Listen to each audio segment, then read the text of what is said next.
Justice of the Appellate Judicial Court Department, hear ye, hear ye, hear ye. All persons have concluded business before this court will brought in for the attendance shall be heard. Please be seated. Good morning.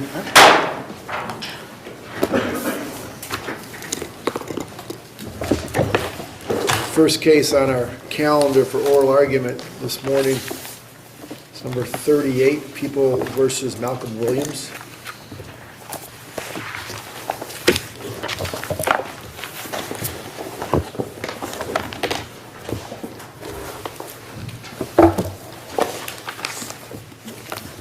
Good morning, Your Honors. May it please the Court. I'm Tanya Plank, here for Malcolm Williams. Before I discuss the suppression issue, I briefly just want to address the waiver of appeal issue. Even assuming arguendo that the written waiver is valid, the colloquy here is very wrong. The judge told defendant he forever waived his right to complain of any errors made in connection with this case.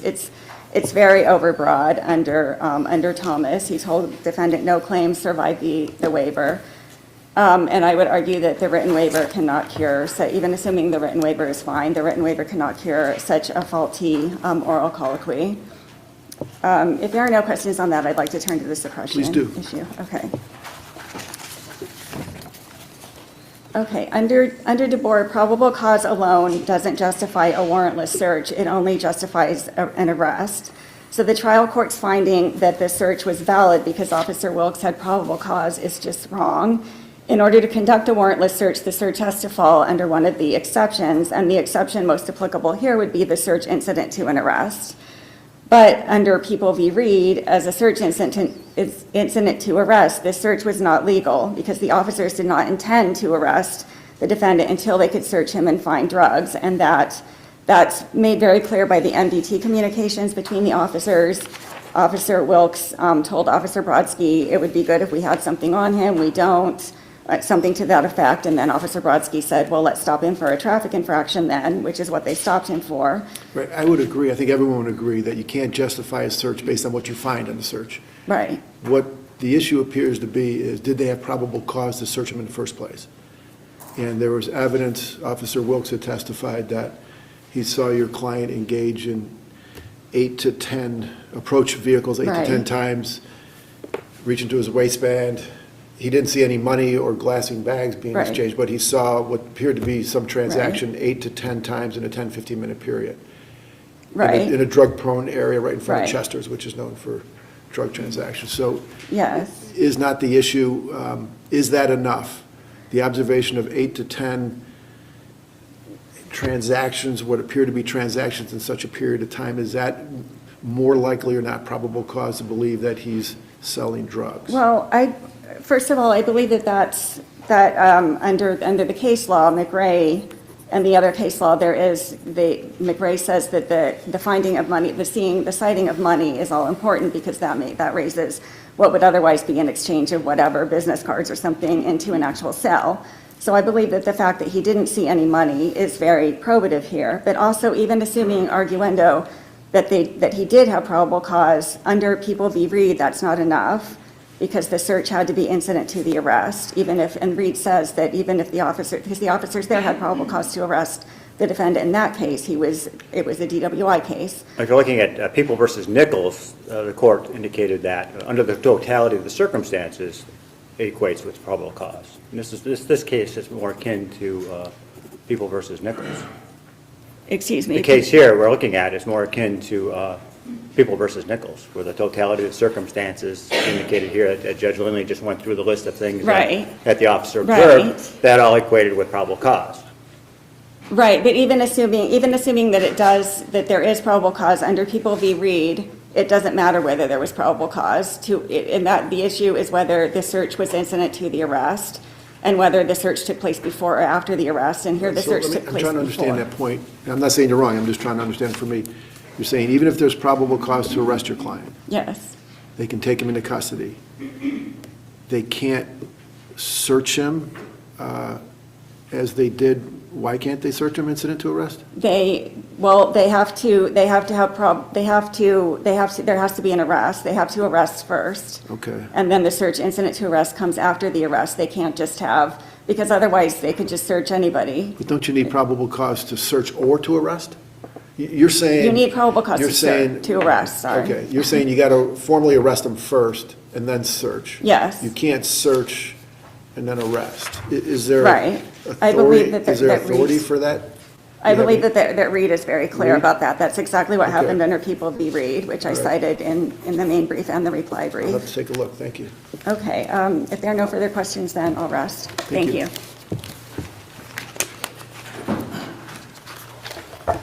Good morning. Marty McCarthy for the People.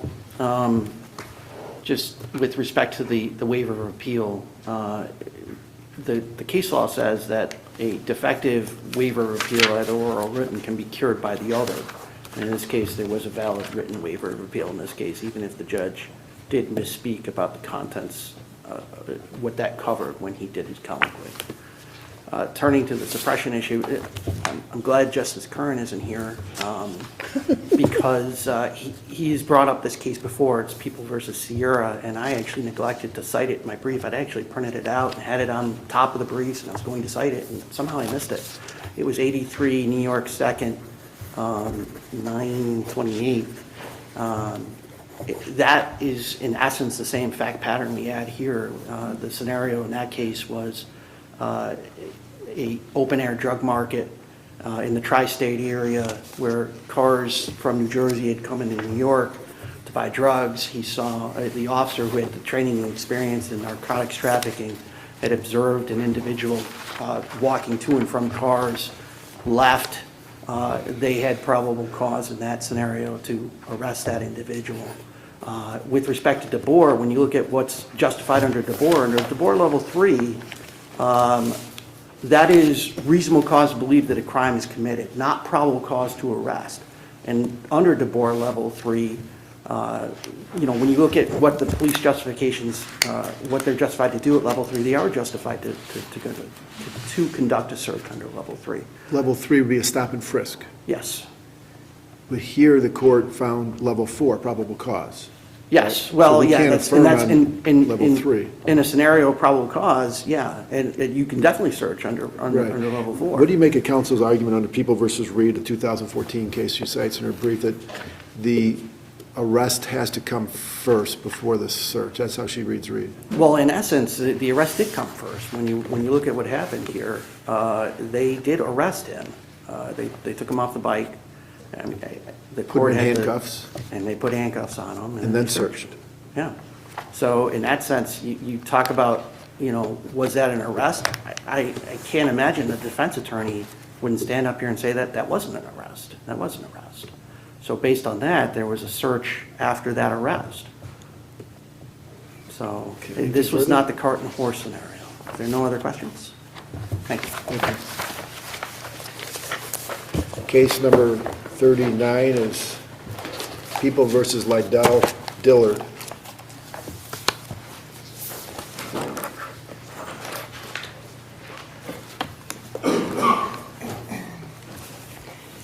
Morning, Your Honors. Kathy Reardon for Lydell Dillard. We submit that the court abused its discretion in sentencing Mr. Dillard as a persistent felony offender. People's proof as to his history and character wasn't sufficient to support an extended incarceration, or lifetime supervision. The court looked at several factors. First, I note that the convictions that this was based on were 20 years old, almost 20 years old at the time of the sentencing. So the court then looked to the prison and jail disciplinary records. The jail disciplinary records obviously were when he was first admitted to jail 20 years before. The 51, I think it was 51 disciplinary records for the prison, again, they started 20 years before. I would note that 14 of those occurred in the first 4 years. Almost 50% started when he first was incarcerated. And then you'll note that just before he got out in 2012, 2010, 2009, 2 for each year, 1 for each year. And they were minor. There was a drug use at one point, but many of them were lost and damaged property, unauthorized property, things along those lines. So these weren't major, even though they were tier 3. They did offer your client 2.5. Offered client 2.5, they sentenced him to 15 to life. In terms of the other things that the court relied on, the sister's claims, subsequent and during the hearing, for one, I think it was incredible. Her testimony was incredible. There were no charges filed, no corroboration of her allegations, and there were parole violations. None of those ended up in, excuse me, none of those ended up in convictions. He went in, he served his time, and he was released. So I would submit that the 15 to life as a persistent felony offender simply was over the top here based upon the factors that the court relied on. I asked the court to vacate that sentence and re-sentence him to the nonviolent felony, which he should have gotten in the first place. Unless the court has any other questions? Hearing none, thank you.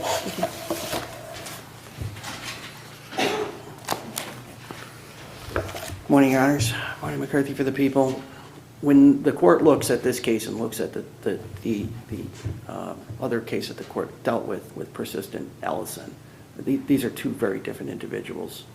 Ellison's, when the court vacated Jordan Ellison's persistent finding, in essence, the court found that he was just a serial guy that went in and committed retail larcenies based on his drug habits. He didn't have any violence in his past. That is not this defendant. This defendant had 2 prior violent felony convictions, and yeah, the convictions were 20 years old, but the reason why the convictions were 20 years old was he served, in essence, every nickel of the time he got on that second felony conviction. His institutional record was poor, and yeah, there is a disparity between the pretrial offer and persistent, but that is the nature of persistent felony offender sentencing. He was certainly aware that that was a possibility when he rejected the plea. Now he wants to come back and sort of get the benefit of the bargain. In this case, I don't believe the judge did abuse its discretion, and I don't think the court should modify the sentence. Well, didn't the sentence he got, wasn't that the minimum? On the violent, yes. As a persistent, yes.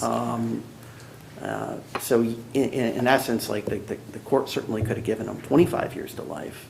It did give him the minimum on the persistent finding. Right, but the court didn't have to adjudicate him a persistent. There's some discretion there, and But when you look at- Ellison is a little different. I was on Ellison, and the guy was just a serial shoplifter who was offered probation and also time served, and despite the heroic efforts of his attorney to persuade him to take those offers, he was not of sound mind and he rejected them. This is, I'm not saying that counsel's wrong, but it's a different nature of the crime here, with Well, sexual abuse as opposed to petty larceny. Absolutely. I mean, and again, Jordan Ellison was the type of individual whose brain was in fact fried by the habitual use of drugs. And I see why the court did what it did. And in fact, I think I agree with why you did what you did, frankly. I prosecuted Jordan Ellison, so I'm very familiar with him. I was very surprised he got that sentence in the first place. But this is very different from that. So when you look at those two examples, if you apply what you did with Ellison and to here, they're very different. The nature of the crime was different. The nature of of Mr. Dillard's criminal convictions is very different too. And based on that, I'd ask the court to affirm. Are there no other questions? Thank you. Thank you. Case 41 is People versus Maurice Maxon. Case 41.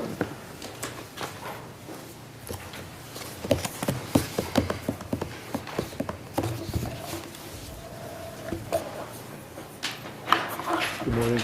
Good morning, Your Honors. May it please the Court, Axel Lecomte for the appellant Maurice Maxon. I would address points 1 and 5 of my brief. Here, the majority of factors shows that Mr. Maxon did not enter into his plea knowingly. First, there were a mutual mistake as to the term of the agreement. He thought that he was facing a life sentence. So when he looked at the 3.5-year offer, he analyzed it with a possibility of life in prison, not in comparison to the 14 years maximum. This incorrect statement was repeated 5 times at 3 different court dates by both the prosecutor and the court. So I think this fact distinguishes Mr. Maxon's case to this court decision in both People versus Johnson and Williams. But can I ask you a question? Did the court tell him about he could be sentenced to life, or did he just overhear a DA saying that? So there were 2 statements by the DA who were really clear about the fact that they said that their goal here is to convince the court that Mr.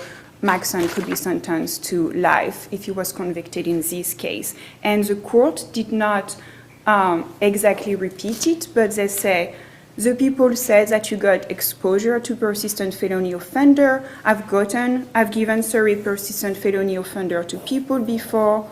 I've got to look at it intelligently. So I think this statement by the court showed Mr. Maxon that the court was actually thinking about it for that case. But the plea didn't occur that day. It occurred many appearances later. And so the question is, and I agree with you, Mr. Tantillo misspoke at the first court date when he said he's eligible for persistent. We had a case that has resolved that issue. The trial court did suggest that it was possible. He said, I've given it before, so I understand where you're coming from. That was early on in the proceedings. Then we have the case proceeds. At the time of trial, or at the time of the plea, however, the court outlined what the possible sentence range was and didn't say anything about life. But how do we know? You say that your client pled guilty because he thought he was exposed to life. How do we know that? We don't have, he didn't move to withdraw his plea on that ground. He moved on another ground. He didn't bring a 440. All we need from him is a statement. I pled guilty thinking I was under the misapprehension that I could have been sentenced as a persistent felony offender. I would have not pled if I had known that. I would have rolled the dice and gone to trial because I wouldn't have life over my head. Don't we need, the only statement that I've seen that the defendant believed that he wrongly about the life sentence was in your brief. So wouldn't we need a 440 application, which I don't think is too late. He could just file a 440, say under oath, I pled because of this, I was misled, and then he gets a hearing on that. Wouldn't that be the way to go? I think here a 440 is not available under the Court of Appeal decision in both Luray and I think Consecao. In both these decisions, the Court of Appeal explains that when you have an argument that the plea was not voluntary on a ground that the defendant didn't know about, which is exactly the situation here. Mr. Maxon, even after sentencing, didn't know that he was actually not facing a life sentence. That a 440 is not practical because it was clear, the mistake, or I guess the omission, was clear from the face of the record. So based on these 2 cases, I believe that a direct appeal is the appropriate remedy here. And to answer your question about the fact that we do not know from the records that Mr. Maxon considered this life sentence, I think what's important to distinguish Mr. Maxon's case from People versus Johnson, when this court decided that there was something else on the record, some other factors that were taken into account. I think here the record is absolutely silent, so we cannot assume that he did not take that into account because we absolutely don't know. And when you look at the record, I think that the sentence was actually something that was important for Mr. Maxon, and he did not explain it in the term of this life sentence, but the only question that he asked the judge before sentencing was, what my sentence going to be? So I do believe it was important for him and he took that into account.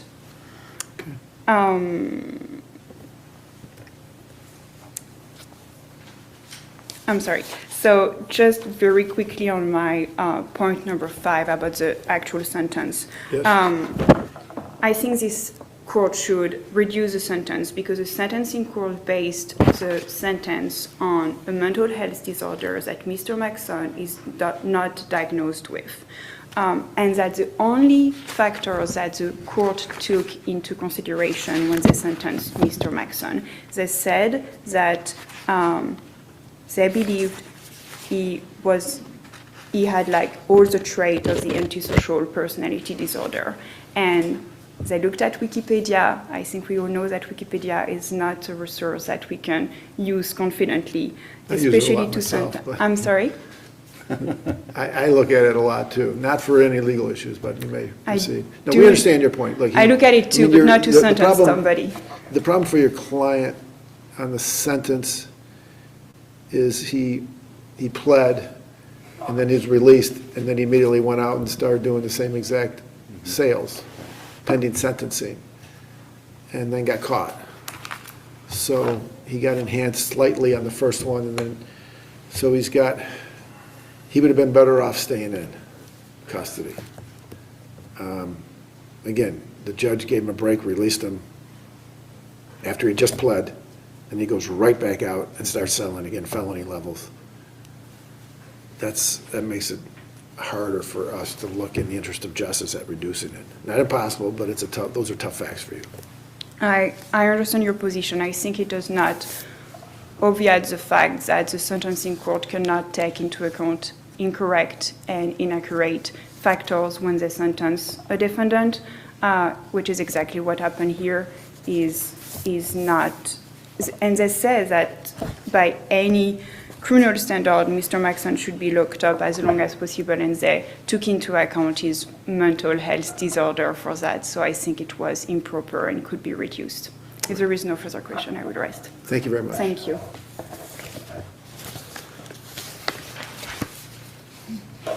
Morning, Your Honors. Caitlin Porter on behalf of the people. So I'll just start with the plea. We just note, first off, that this is unpreserved, this particular contention, that he was under this misimpression that he was going to be sentenced, or that he faced possible sentencing. Do you agree that exposure. there was, Mr. Tantillo misstated, Absolutely. and the court didn't correct it? The court did not. Those were all in very early proceedings. I believe it was arraignment, maybe one more court appearance after that point. And you can see how a defendant, you had a DA in the court, they're talking about life, and he's sitting there, you can see how that might influence his decision-making process going forward. Like, geez, I'm looking at life here. Perhaps if they had gone right into a plea at that point, certainly, but they were only talking about this as a possibility in very early proceedings. This was clearly stated, the correct sentencing range at a later court appearance, and particularly at the time that he did enter into the plea. The court explained the sentencing range, that it was 6 to 14 years. All parties confirmed that.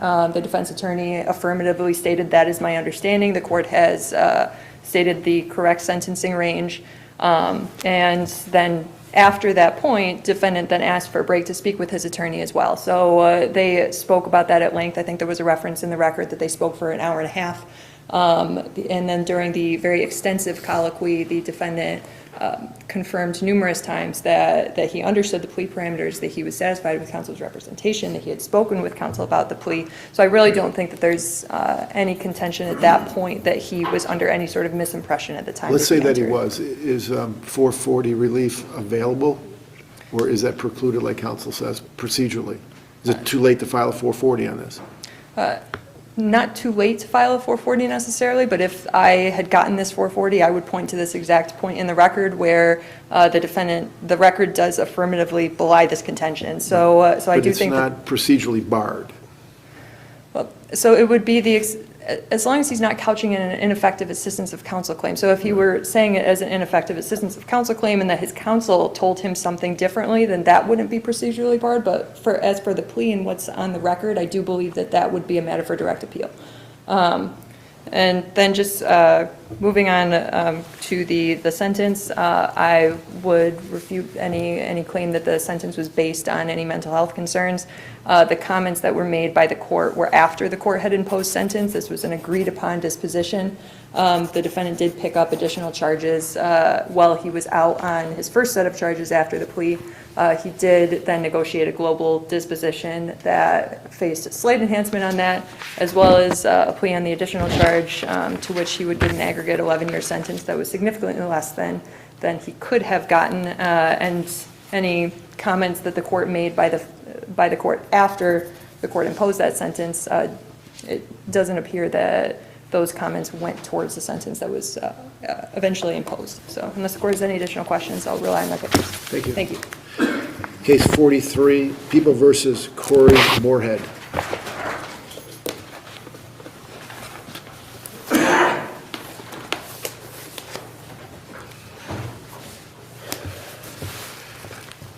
Mr. Keem is appearing virtually. We are waiting his appearance.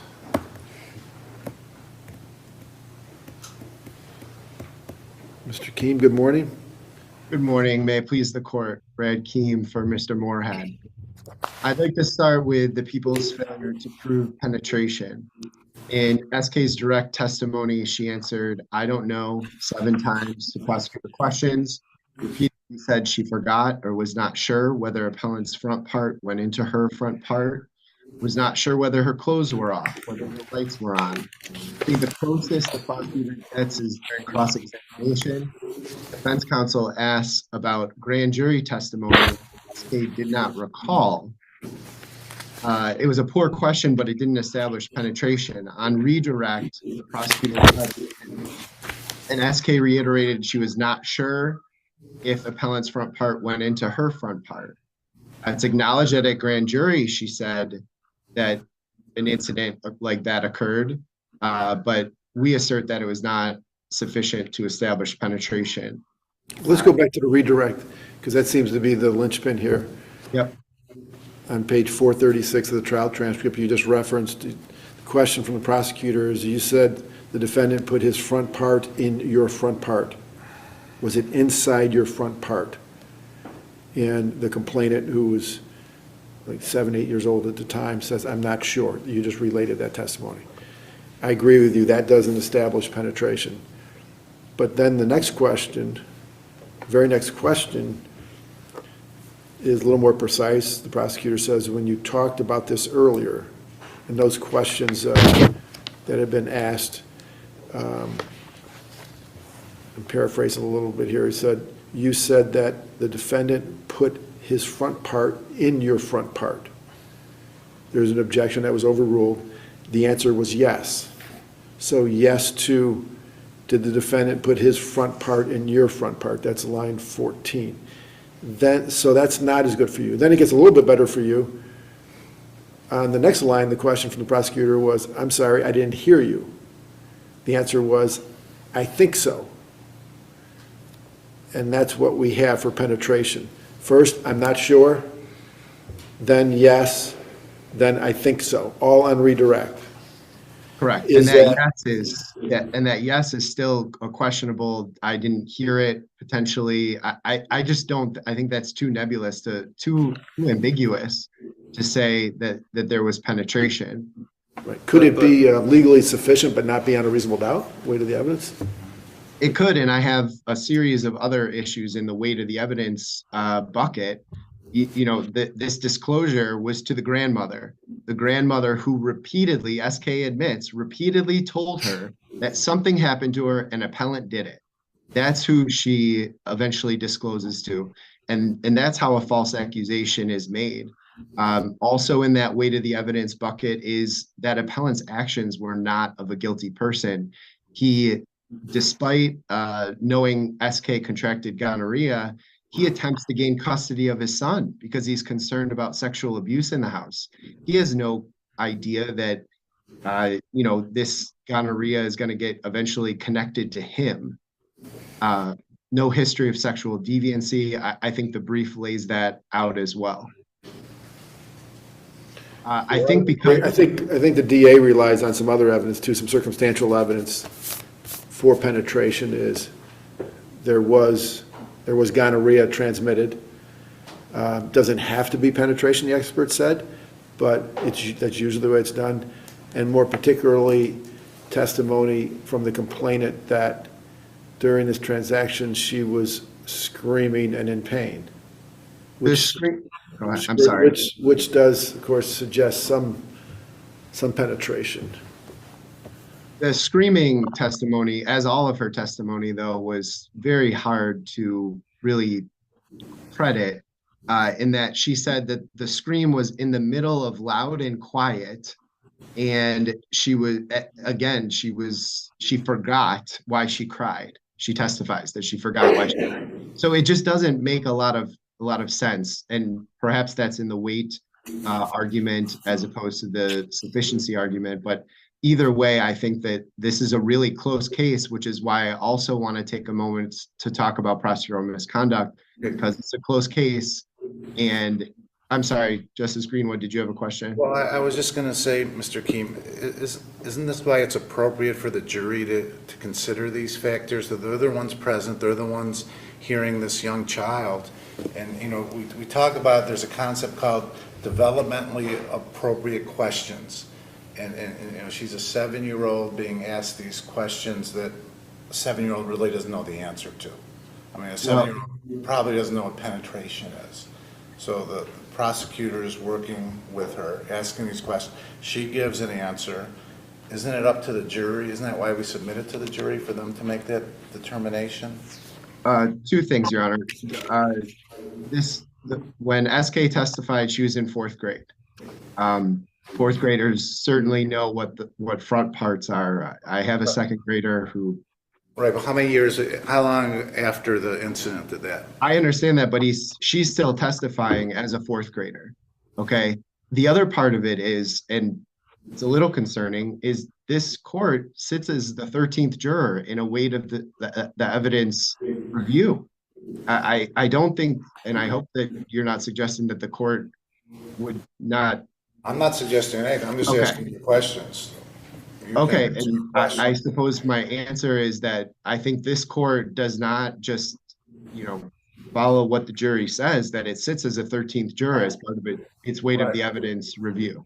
Right, and you know that we do that. I'm just asking you the question about, in this particular incident, isn't it appropriate that the question go to the jury? So is your argument more it's a weight of the evidence than it was properly submitted to the jury?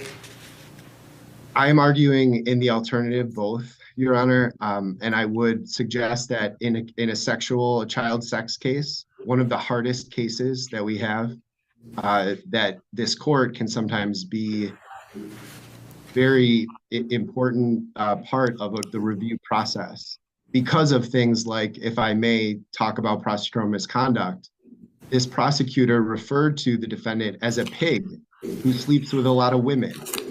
This is dehumanizing. This is improper. I thought that was defense counsel saying that. No, the prosecutor. I read Mr. Fitzpatrick's summation. He was the defense lawyer, right? Correct. Kevin Fitzpatrick. I don't know, maybe it was late at night, but I read Mr. Fitzpatrick trying to do damage control, and he called his client some abhorrent names, but said it didn't make him a rapist, that he didn't rape this child. But we'll have to take a look at. Yeah, I'd ask the court to take a look at it. I think if defense counsel had that in response to the prosecutor doing the arguments that are set forth in the brief, they can respond. Certainly defense counsel has the ability to make those kind of claims, but a little loose with the sex life, these kind of shaming for having consensual sex is certainly not proper, and we'd ask the court to take a look at the prosecutorial misconduct. Can I ask you one last question about if we agree the evidence is insufficient to establish penetration element of rape first, or the people don't prove that element beyond a reasonable doubt, is on the sufficiency, could we reduce it to an attempted rape first, based on evidence, seems to be undisputed, or at least not challenged here, that the defendant went naked from the waist down into the complainant's bed. He had gonorrhea, she had gonorrhea, her circle, everyone else was tested who was in her life. She had a small circle of people in her life. And all the other evidence, even if she didn't testify to actual penetration, would that support an attempt? Your Honor, I think that there's also evidence that this incident didn't happen at all. So I would obviously be against any reduction. I think it's possible. But when she said that his pants were off, she didn't say that his underwear were off. She also could have had gonorrhea since she was born. It's possible. Yeah, I will say this, Mr. Fitzgerald, Correct. the defense lawyer, there was at the TOD said it should be dismissed because there's no evidence of, there was a request by the prosecutor for a lesser included of attempted rape. The prosecutor asked for the lesser. The defense lawyer said no. There's a reasonable view of the evidence that there was penetration. He says it's either penetration or nothing, and he went through the evidence showing penetration. And now you're saying there's no evidence of penetration. That was, it seemed to be the argument that the court denied the people's request to reduce it, to offer a lesser. Yes, Your position is inconsistent with the trial court, with the trial defense lawyer's position on that. certainly, and that can happen, right? And you know, it's the court's obvious determination as to whose viewpoint will control or who they find most persuasive. If I may, I'd like to just note to the disparate nature of the sentence in terms of the offer of 3 to 10. I understand SK had to come and testify, but this original offer at its lowest point was 3 years with 10 post, and we have a sentence of 20 years with 25 years post-release supervision. I'd ask the court to take a look at the sentence unless it's going to provide Mr. Moorhead with an alternate remedy. Unless the court has other questions, and I'll rely on my brief. Thank you, Mr. King. Good morning. I guess I'll address sufficiency first. You know, initially I think the court had said, you know, that pretty much all we have is what was brought out in redirect examination, but then I think we went back and looked at some of the circumstantial evidence of penetration there was. And you do have this child victim testifying to the fact that she was in so much pain that it caused her to scream. He came into his room without pants on. And I do believe there's appellate division authority that says that's indicative of something more than just sexual abuse. She was reluctant to discuss penetration, both on direct and cross. It is unclear whether she understood exactly what penetration meant, but I would also submit that this victim was even more poorly positioned than a lot of other child victims who have undergone similar crimes, and that being the medical issue which she had to deal with from the time that she was sexually assaulted until the time she testified. You've got strangers coming into her house, blood soaked through underwear while the child protection worker's there. This child has been through an awful lot to have to discuss these details for a final time in front of a jury and in front of a judge. I submit to you she did the best she could, and to the extent she didn't, initially, penetration can be established by circumstantial evidence only. And in this case, you have evidence of gonorrhea, which the defendant, the only person in her circle, had. She identified him as the individual who sexually assaulted her. She talked about the pain she was in. He entered the room without pants on. So I submit to you, on the direct case alone, the people had enough. She also testified in direct that when asked what part of the defendant's body touched you, he said she said front part, which had been previously established to be his penis. And then the question was, what part of his body did he use to touch you? What part of your body? She said front, which was her vagina. So she did say that his front came into contact with her front on direct. So there's contact. It doesn't necessarily establish penetration, but you're saying that plus the screaming and the gonorrhea and this ambiguous testimony on redirect is enough barely to get penetration, however slight. I do, Your Honor, and I think the expert testimony was also significant to the extent that, obviously, she said, yes, gonorrhea can be contracted by other forms of sexual contact, but she did specifically say intercourse is the most common method in which gonorrhea is transmitted. So I think if you have all of that, I think the people clearly meet their burden. Her hymen was intact, so that's a factor for the defense. Correct. But you could have slight penetration And this is also some period of time, since, it wasn't an immediate disclosure. So I think everybody's well aware of the fact you don't always see hymen penetration on a child. I think this is at least a year or two on from there. With regard to the weight of the evidence, I think what this boils down to, I can't dispute that the victim was inconsistent. But is she illogical? Her testimony illogical? And I don't think she is. And not to reiterate what I said, but this child endured much more trauma than a 7- and 8-year-old who was just raped. The medical issues which she has had to address since this happened were extreme. She did finally disclose, but she only disclosed after she was removed from that area and was living in another state. I think this all fits in. I think her inconsistencies just stem from, honestly, a reluctance of a child not wanting to have to give that last element, if she understood it. And I think that the testimony listed by the prosecutor was enough to meet that burden. And I don't believe it's against the weight of the evidence, because the court must find it also to be illogical. And I don't think you can take her admission coupled with all the circumstantial evidence and find her testimony to be illogical. With regard to the prosecutorial misconduct, unless I'm wrong, the pages that I cite to in my brief, those are statements that the defense attorney said. And, the defense attorney was in a difficult position here, because they were taking the position, my client was so sexually active, he was with so many other women, and none of them contracted the same disease, so that's why you shouldn't believe this victim.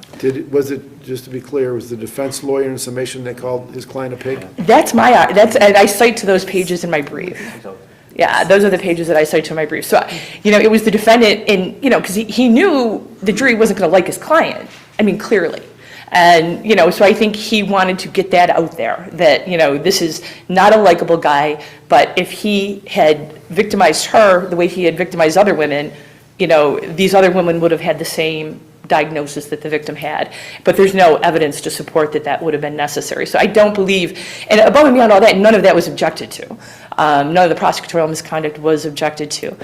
With regard to the imposed sentence, the sentence offered pretrial wasn't even a legal possibility, after sentence was imposed. He was offered a plea to rape in the 2nd degree.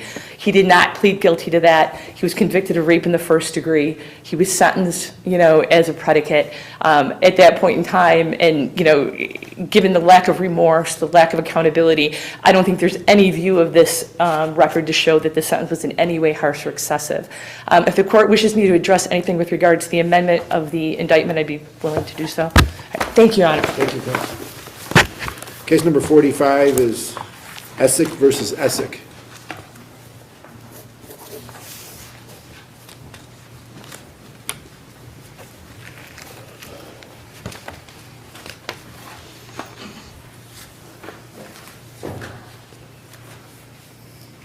Mr. Miller. Jim. Mr.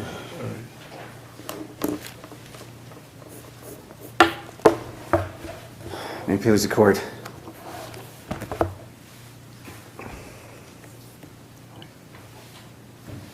Good morning.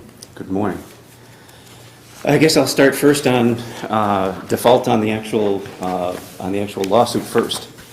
In this particular case, I think at the very worst there should have been a traverse hearing. There are facts that are put into the respondent's brief about witnesses and things like that. There's nothing about that in the record. Well, there's no evidence submitted by your client with respect to whether or not he received an affidavit from himself and whether or not he was properly served. Well, what he said was, I never received these papers at my house and he never answered. or any other house or any other place. This is something where, the history of this, he would have sent that to me directly. The previous lawsuit, he actually sent in an answer directly to Mr. DeStefano and then contacted me. So this is something that, we have an affidavit from a process server that in a senior community in Florida, he served a balding 60-year-old man. At a clubhouse, and your client didn't say he wasn't at the clubhouse. You're right, he didn't say he wasn't at it, but he said he was never served. And at this point, we don't even know who this gentleman served. Right, so we have two people under oath. We have the process server says at the club that night where he did some research, your client, I guess, does stand-up comedy or does some type of entertainment. He does. And this process server did a little research and found out Jesse Derringer is playing at that plane. So he shows up at the time and place. Your client was there. So we know the process server was in the same building, same area as your client. The process server served somebody, a white male, gray hair, over 65, between 5'4" and 5'8". Your client says, I never got anything, under oath. Yes. So your view is that more needs, that alone raises a question for a Travers hearing. Who's telling the truth here? And it might not even be somebody's lying. It might be the process server's just honestly mistaken. I mean, we would need to know, in your view, have the process server under oath said, okay, how did you say, are you Mr. Stephen Essig? What did he say in response? I would assume a process server, before you give somebody papers, you're going to ask who they are, right? I would assume so, too. And what was what happened there in that interaction? Or did he just go up to the first person who looked like him and just hand him papers and walk away with no words? I don't know. So your view is that more is needed at this point, we just can't accept one person's sworn allegation over another. Right. In this particular case, the judge essentially is deciding credibility. You know, Mike, I said, at my home address or any other address, I've never seen these papers. Counsel says in his affidavit, I didn't see it somewhere, I didn't see independent proof, but he says in his papers, opposing counsel says, he indicated that the defendant, your client, signed an affidavit on December 30th, 2021, merely 4 days later after the service, indicating that he was served with a summons and complaint for the balance due on the noted mortgage. That's 125 of the record. Is that? Hold on. That's what plaintiff's counsel says. He signed it. He said, indicates your client, 4 days later, said he was served with a summons and complaint for the balance due. Page 125 of the record. Oh, 125. Yeah. 125.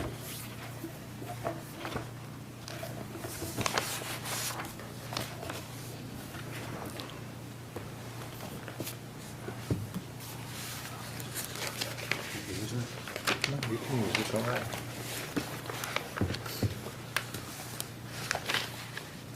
We can ask him about that, but you're not aware Oh, of any. There was no affidavit from December of 2021. There was a separate litigation that was going on with this. We were here before, where my client made payments on a judgment and they refused to cash checks. It's the same thing we got here. My clients made payments and they refused to cash checks. That has nothing to do with this. There was previous litigation. It's been mentioned in Yes, we've been here on this case. We have been, yes, and it had nothing to do with. The service from the 27th. It didn't have anything to do with the service of this case. Right, okay, yeah, that's how I read it. Right, Again- and that's why, procedurally, this case got screwed up from day one. He supposedly served my client in Florida, and then he serves me with a motion for default judgment. And if I'm in the case, then I should have been notified of the summons and complaint. Okay. So I don't know how we can't have it both ways. The lower court sort of glossed over that and fashioned a different remedy, but under those circumstances, my motion for leave to file a late answer is now 3 months before the summer judgment motion is actually officially served on my client. So your view is it's hard to prove a negative, and if your client actually truly wasn't served, what else can he say other than, I was there that night in that building, but I never got anything? Like, Right. what else? My gut feeling is maybe this guy, left this thing on an amp. I don't know. My guy sings. At 10 of 6, he would be rehearsing. He'd be working with stuff. So regardless of that, But isn't that one of your problems, that he didn't put in an affidavit what he was doing at that time, or when it was claimed he was served, that he gave no explanation? Other than this, I mean. Don't you need that for a Traverse hearing? In this particular case, I don't think so. By saying, look, I've never received it at any address. I mean, this guy knows what a summons a complaint looks like. You know, we've been through this once before. I don't think, and especially, again, a 65-year-old balding, gray-haired guy. Wait a minute. You're not balding, and you got less gray hair than I do. But you know, again, it's too vague. This is too important, and that kind of goes to the next part of it. Is there is a reasonable excuse for a small delay. A, he says he was never served. B, the summons, the motion for default judgment was never served properly on him until 3 or 4 months later, after I'm already trying to get an answer in. We've got a reason. Did he talk about a meritorious defense as well? We absolutely have a meritorious defense here. But my client made payments after the sale of this house for 7 years. And then we had the previous litigation. We lost. Payments start up, and my guy starts sending checks. And they are being received by his brother, the executor. And if you notice, the summons and complaint in this very coyly says, Mr. DeStefano never received any checks. Well, to get default on a loan, you have to say no payments were made. Payments were being made, and that's the whole thing about it. Not only were payments being made, they were reissued and received by the executor, and he decided to do nothing. Right, well, I think if there was an error, and I don't know if there was here, I don't know if you're entitled to a Traverse hearing, we have to look at that, but it may have stemmed from Judge Paris's decision, where he essentially called your client an out-and-out liar, based on his criminal record and all the fraud that he's done, and he was pretty harsh with respect to his credibility, and that may have leaked over into this. Well, if he was lying about those things, he might be lying about not being served. That may have been what had happened. I understand, and I respect Judge Paris, but I lived through that, and Judge Paris wasn't remotely interested in what my guy had to say, you know, for whatever reason. His criminal record, he might have been. He may have been, but he actually took on a lot of the cross-examination himself. Now, regardless of that, we lost that. Again, that's why we were here last time. My client tried to pay the judgment, and they refused to cash it. We're here on the exact same thing. My client was making payments to the executor, and they said he's made no payments because they refuse to cash them. Now, you either accept something or you reject it. You can't do it. There's no in-between with this. Right, they wanted to accelerate. As part of the previous lawsuit, with respect that the note and mortgage wasn't available at that time, they were trying to accelerate the $70,000, and this court said, well, without that note and mortgage being available, we're not going to let you accelerate. Agreed. Now, now there's been no there's been no acceleration of that, and no letter after that lawsuit saying, hey, we're accelerating it. There is a due on sale, but that's 11 years ago. That supposed breach is 11 years old. And So this note and mortgage was never filed, right? it was, no, it was between mom and son. Right. And that's what's kind of the dynamics of going on here. Big brother hates little brother, and little brother hates big brother. And what seems, in my opinion, there seems to be a deliberate way to fabricate a default. Sure, you're getting, the executor's getting payments, but he's not going to cash them. Judge Lindley, if I owe you money, you say you want Judge Greenwood, me to pay Judge Greenwood it, and he says, well, Miller's never paid me, but I'm looking at a set of checks in your pocket. You can't say that we didn't make the payment. They deliberately refused to cash these checks. So that's part of the meritorious defense as well. They want to accelerate. If they accept him, then he just pays. I mean, this seems like there's not a lot of money, relatively speaking, considering the cases we've been talking about this morning. I don't know, 60 grand maybe.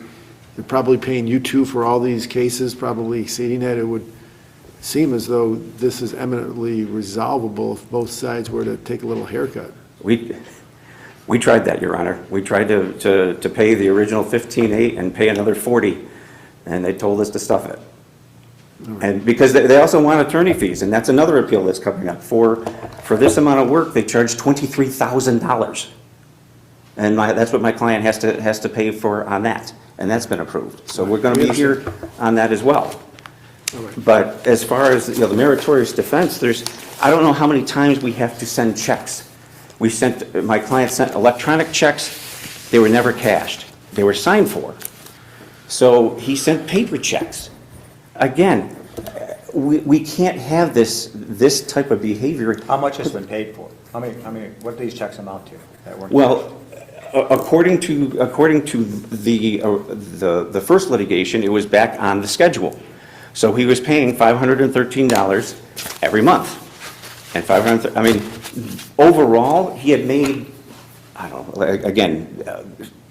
But what's in the record in this record of? In this record, the only thing that what would be owed would be the time, the payments that would be between the last trial and when he picked up again after we kind of worked all of that. That's 0.5 of mine.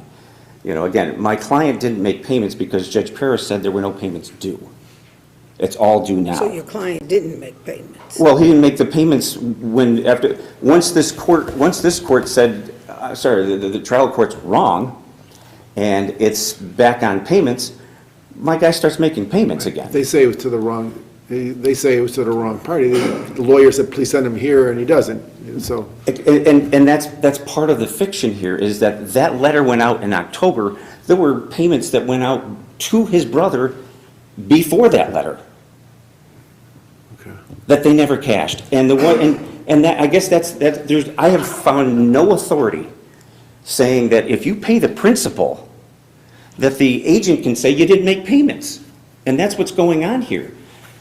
Can you imagine sending in your check for your credit card and sending it directly to your bank instead of the servicer, and the bank saying, you don't know, we're not going to credit it, we're going to keep charging you interest, and we're going to sue you for it. He was sitting on a folder full of checks, just refused to cash them. You either accept them or you reject them. There's no in between here. To reject it, you have to send them back with deliberately and say, we ain't taking this anymore. All right. Your time is short. We understand your point, so thank you very much. All right, thank you.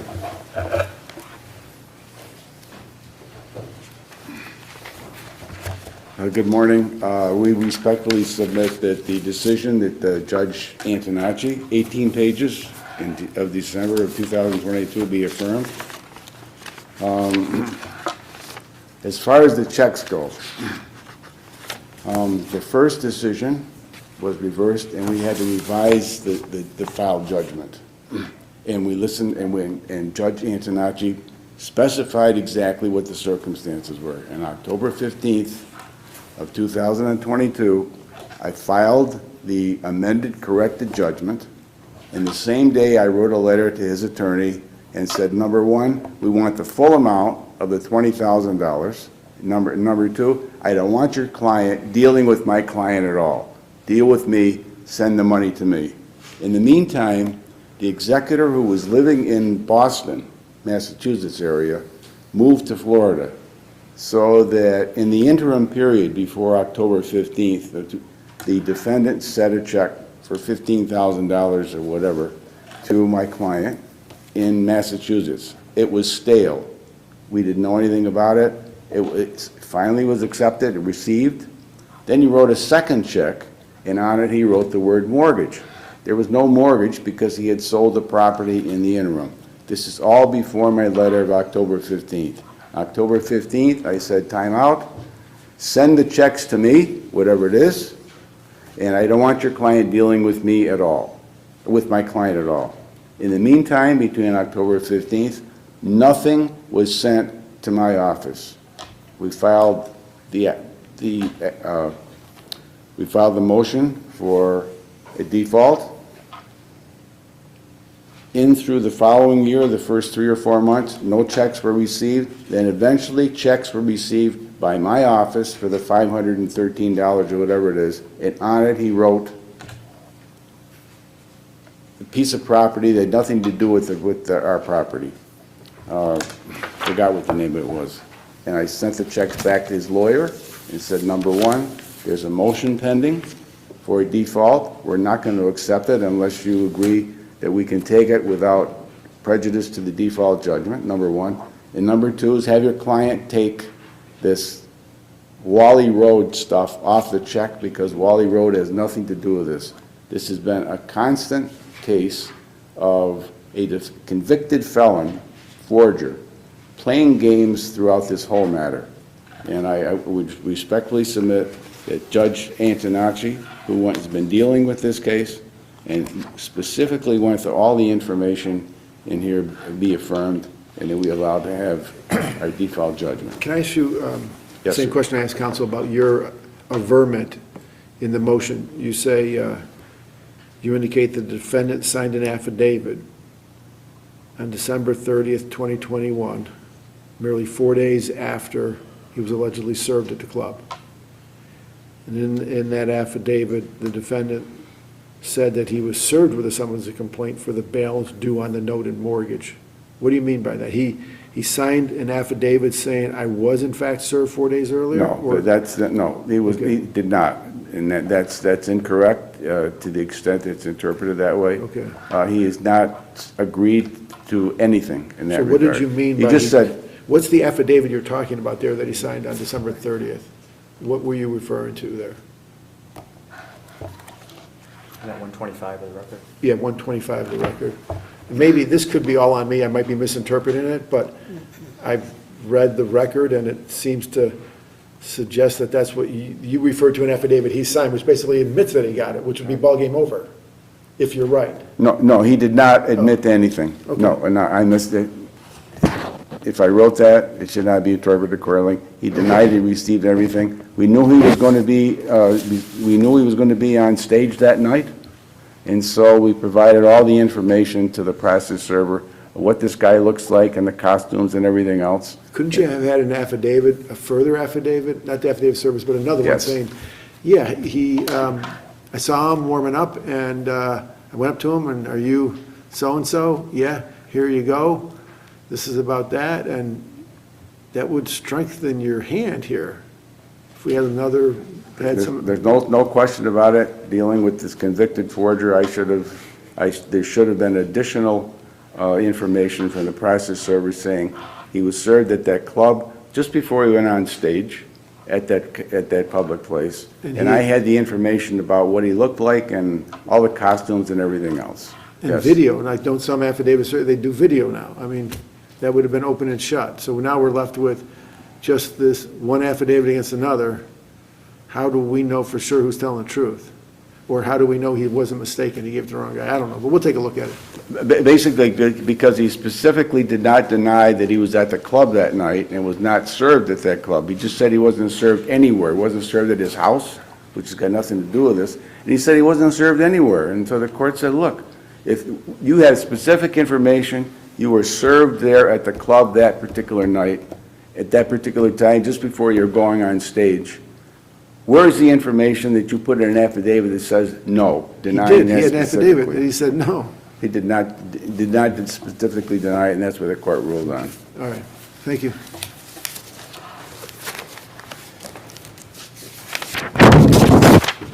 Case 47, HBC Victor LLC versus Town of Victor.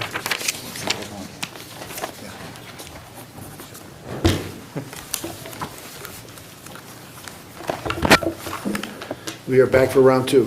Good morning, Your Honor. Yes. May it please the court, Craig Leslie of Phillips Lytle on behalf of HBC Victor LLC, the petitioner. And Justice Lindley, as you said, we are back for round two. And then preparing for this, I went back to the question you asked last time, quite pointedly, whether the town could take from one developer to give to another private developer, and whether that would be permissible under the eminent domain procedure law and under the Constitution. And really, at the time, that issue was sidestepped by the fact there wasn't a public purpose even displayed. But I would like to answer that question now, and the answer is no. They can't, and there's many reasons for that, but Before you get to that, yes, Your Honor. and I think it's implied, but is it anywhere explicitly stated that the town is going to take the property and hand it over to Wilmerite?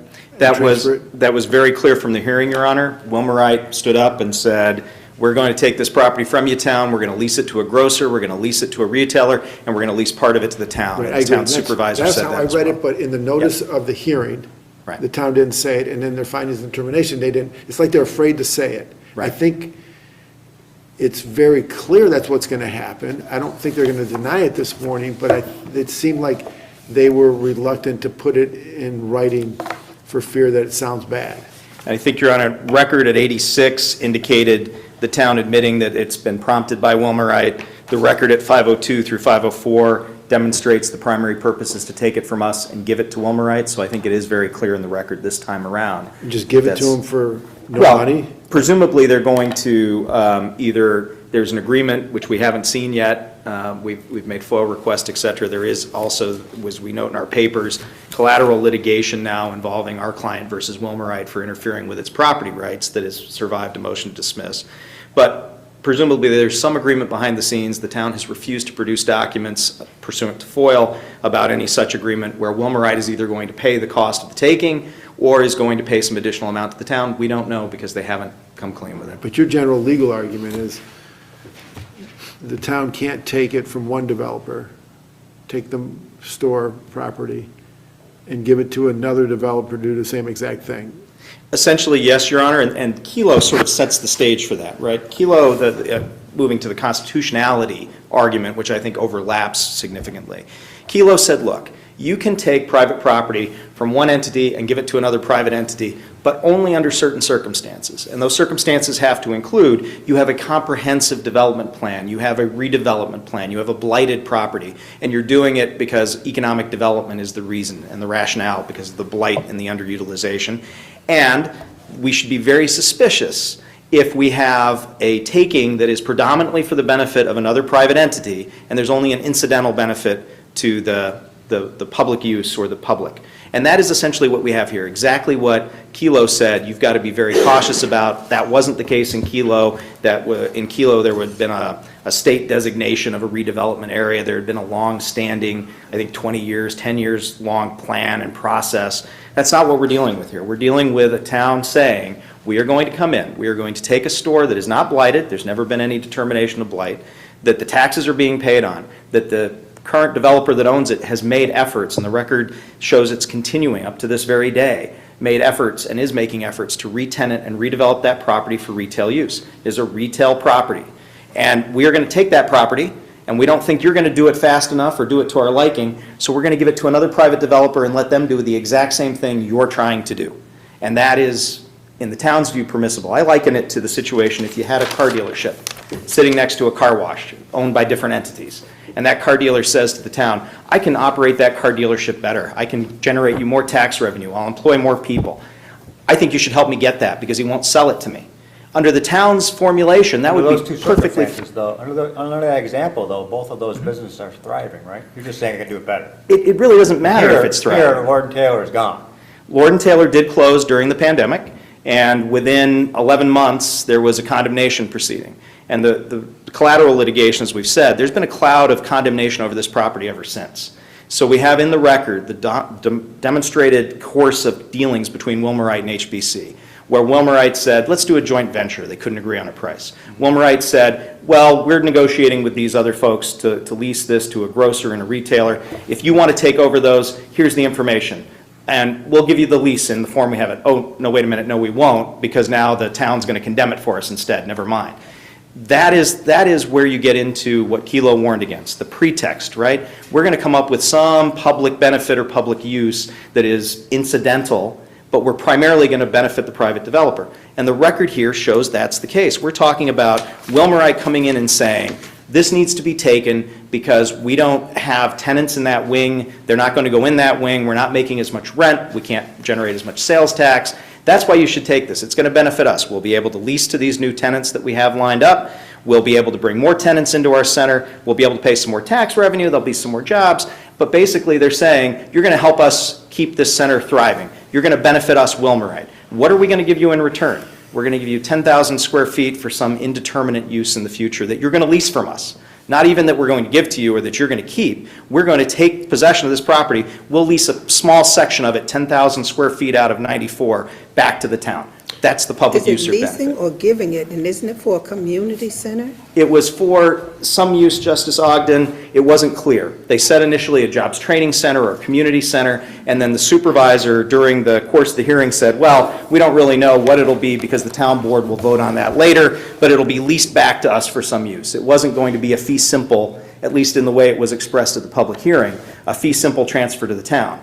In the first instance, town takes it, but then they're going to transfer it to Wilmerite, and Wilmerite's going to lease a portion of it back to the town. And then I just have one other question. Yes, Was the Justice. transfer of title to Wilmerite, was that for market value? Well, we would be entitled to compensation, certainly, fair market compensation for the taking from the town. It's not clear to us what terms may exist between Wilmerite and the town. They haven't been publicly disclosed. Counselor, your earlier argument about blight, you're not arguing that this property had to be blighted, are you? Because this court is held differently. Right. We're saying that Kelo recognized that blight can be a reason if there's a finding of blight, or there can be a comprehensive redevelopment plan that says, look, this inner harbor area, for example, in Kelo, or this place by the river, is stagnant. It's not developed. Yes, your house is not blighted, but there has to be a comprehensive plan. It can't be, we're going to come in and target one property, and we're going to say that this property will be of better use to this other developer than it is to you, or this other developer can, we think, do it better. Record is to the contrary here, I believe. Are you familiar with, since we were last together in this very courtroom? Yes, Your Honor. There's been some intervening eminent domain cases. Sure have. Huntley Power, Yes, Your Honor. and then the J.C. Penny Property Subholdings, Town of Amherst. Right. I believe Judge Montour may have been on that. On both of those. Yep. So those weren't terribly favorable to your position. I mean, Penny's, by the way, was a store that was occupied.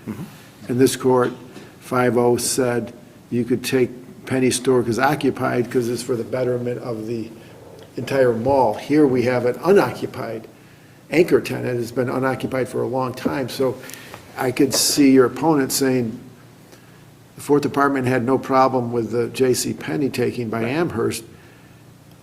You shouldn't have a problem with this one.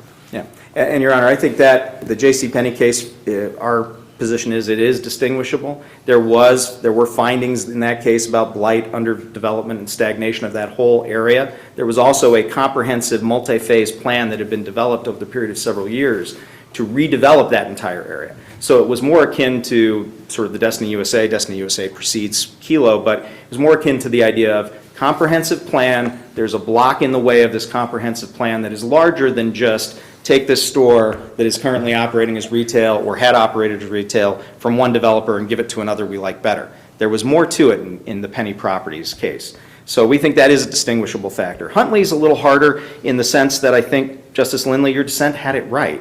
You talked about the water intakes in Huntley, and you said, look, a governmental entity can't take property from one party for the purpose of providing an economic benefit to other private parties merely because there's going to be some incidental benefit in tax revenue or jobs created. Now, I recognize that was a dissent, but I think you did have it right.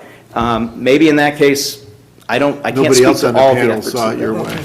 I'm sorry? Nobody else on the panel saw it your or my way. So No, 4-1. no, but- And then the Court of Appeals denied leave on it. Right. But Kelo and then the 49WB case and the Syracuse University case say certainly the court shouldn't rubber stamp just because the town or municipality or agency says there's a public purpose. And it can't be pretextual. It can't be merely an incidental public use. Aren't these or public benefit. purposes, increasing employment opportunities, increasing sales tax revenue, preventing the mall from cascading into future vacancy and potential failure, preserving the mall as a tourist destination, because obviously this mall has something as far as tourism is concerned, and establishing a community and recreation center? Aren't those all public purposes? They're incidental. We're in the first lawsuit. Right. No public purposes were really identified. I think there's two answers to that, Justice Montour. One, they're incidental public benefits. Any redevelopment of this property brings jobs, brings tax, right? It's not just this developer can do it. In fact, the record is to the contrary. You were citing things that Wilmerite said at the public hearing. So based on Wilmerite saying we can do this better, despite the fact that they had their own store, and this is in the record as well, this is at record at 141, Macy's took a store at the Marketplace Mall. It took them 6 years to get that store re-tenanted, but yet they're coming in, they're saying to this town, we can do better. Even though our client says we have had 40 people in to see it, we are maintaining it, we are monitoring it, we are promoting it, we are soliciting tenants. We were approaching the same folks that they say they can bring.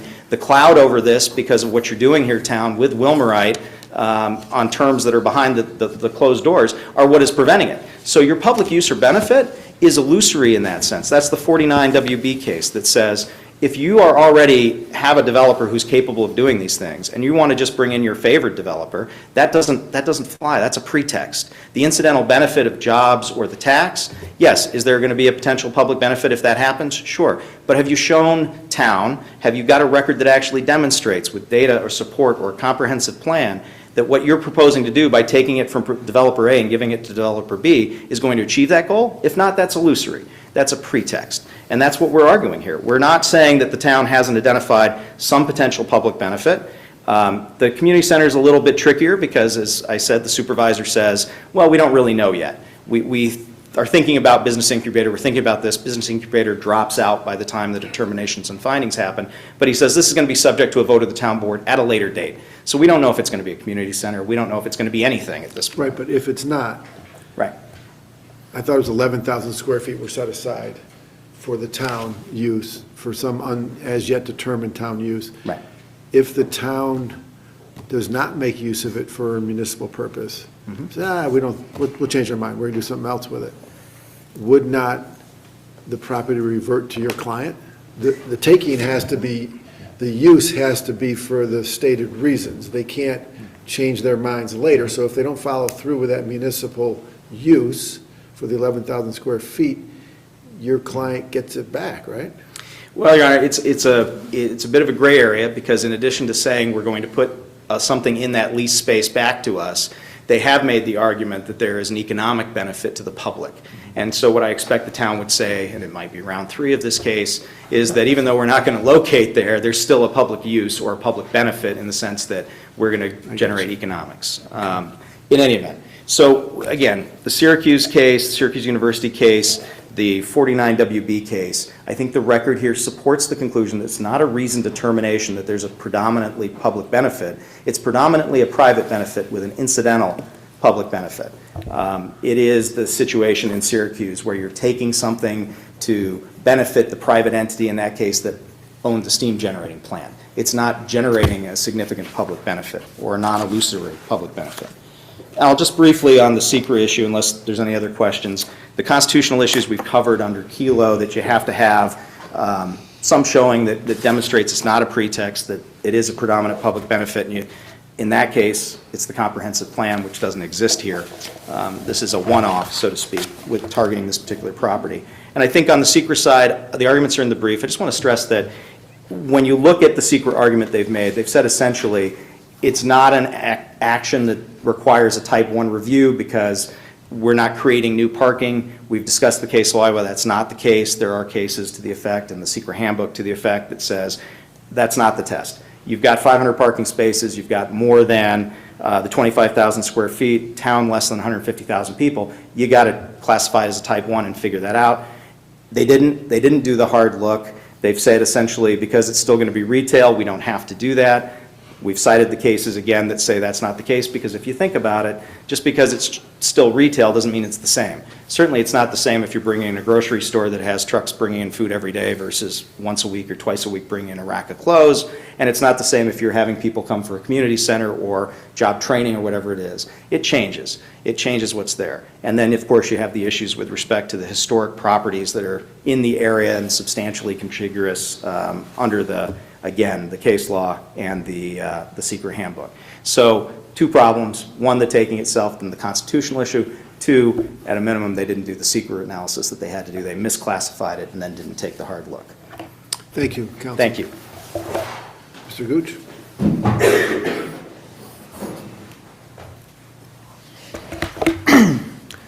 Good morning. May it please the court. Kyle Gooch from Harris Beach. I represent respondent Town of Victor. We ask that this court confirm the town's determination to acquire the vacant building that formerly housed the Lord and Taylor Department Store at Eastview Mall and dismiss the petition.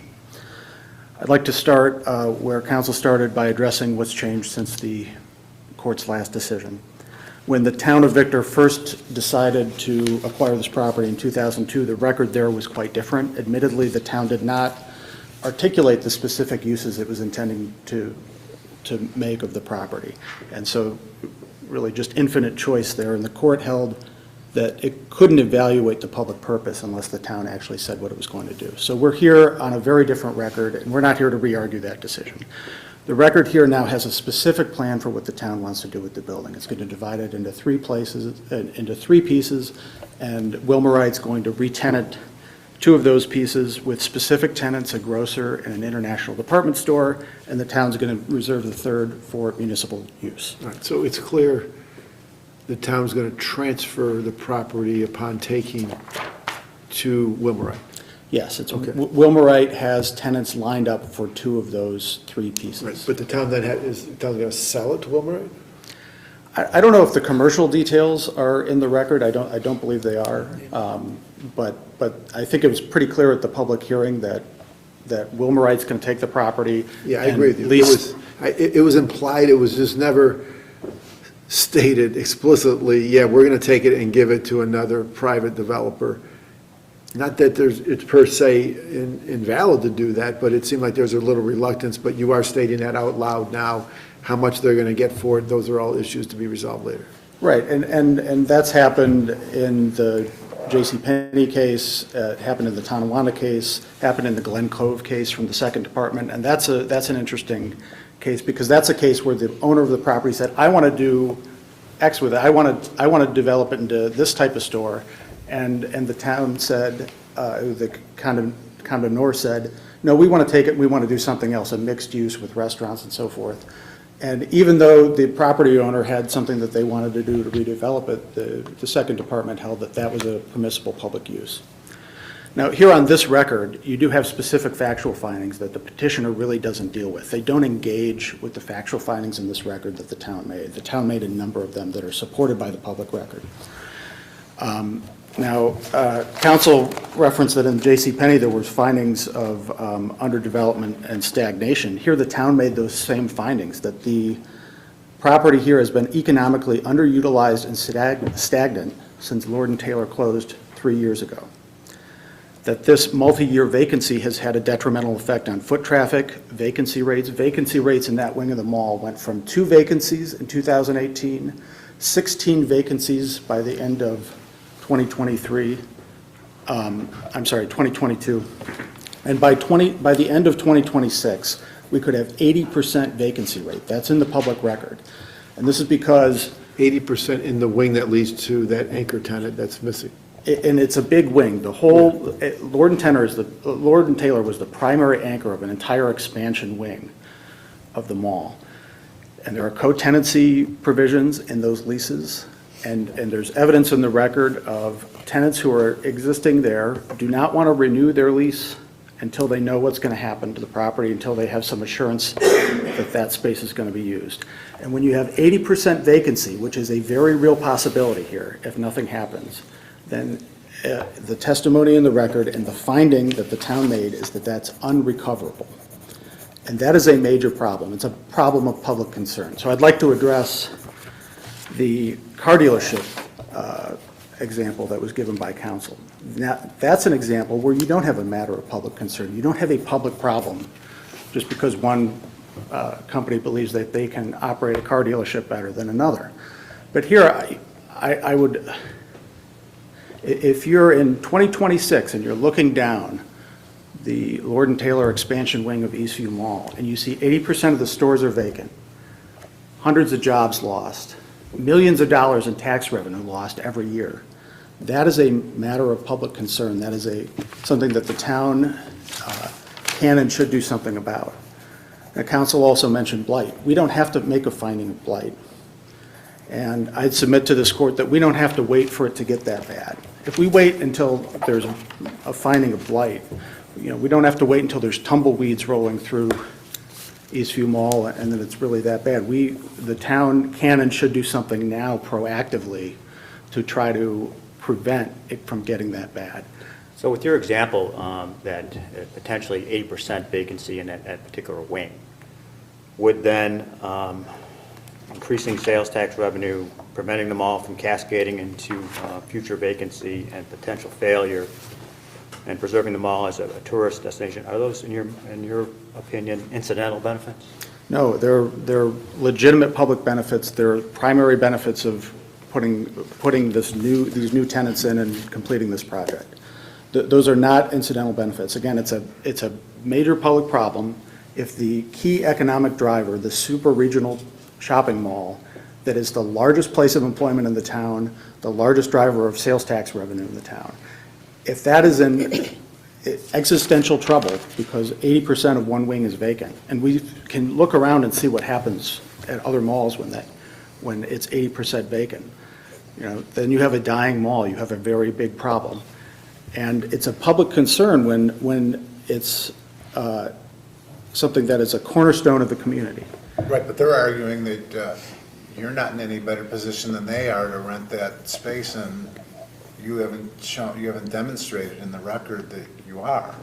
So I have two answers to that, one legal and one factual. So the legal one is, that's exactly the argument that was made in Glen Cove. Could have made that argument in the J.C. Penney case. That's legally, I don't think, sufficient. The fact that they have a plan, even if they had a plan, it wouldn't be sufficient. Factually, though, the town has made specific factual findings based on the public hearing record that HBC Victor isn't doing enough. They're focused on other markets. They're not being commercially reasonable in their efforts to redevelop the space. Those are specific findings. Again, the petitioner does not engage with those. They have a burden, in this case, to engage with the facts in the record and to show that they're not rationally supported by the hearing record, that the town's findings aren't rationally supported. They don't even attempt to make that. Right, your argument on, they're both real estate developers in the business of getting tenants. The way your client looks at it is that HBC, they have vacant properties all over the country. And this isn't their number one priority. I'm sure they want to get a tenant, no doubt. They want to get the right tenant. I'm sure they're working on it. But it's one of many issues, many vacant properties on their list, probably kind of far down. For Wilmerite and for the town, this is a matter of life and death for that mall, which is the engine that fuels the economy and the county. So this is the highest priority for Wilmerite. It is a priority for HBC, but not nearly their highest, is the way you guys look at it. That's exactly right, and that's supported by the record. We have a different record than we had before, and in this record, we've got findings where HBC is more focused on downstate or around the country, and all of the upstate Lord and Taylors, again, sit vacant. And we can't wait for them to get around to the town of Victor, because by then it might be too late. And we don't think the town of Victor should have to wait until it's too late, to wait until we have a dying mall situation. The town should be able to proactively take steps to fix that. Thank you, Counsel. Thank you.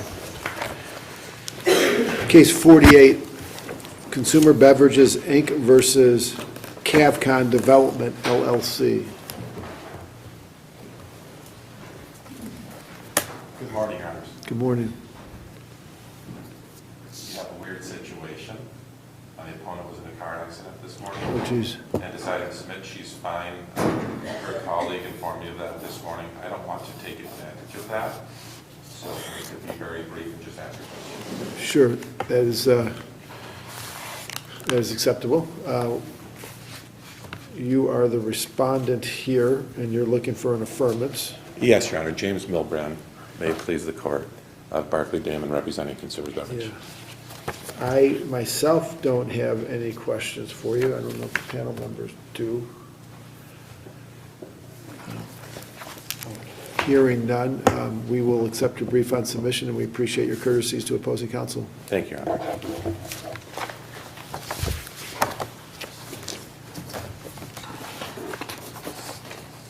Case 49, is Zielinski versus Blesios. Case 49.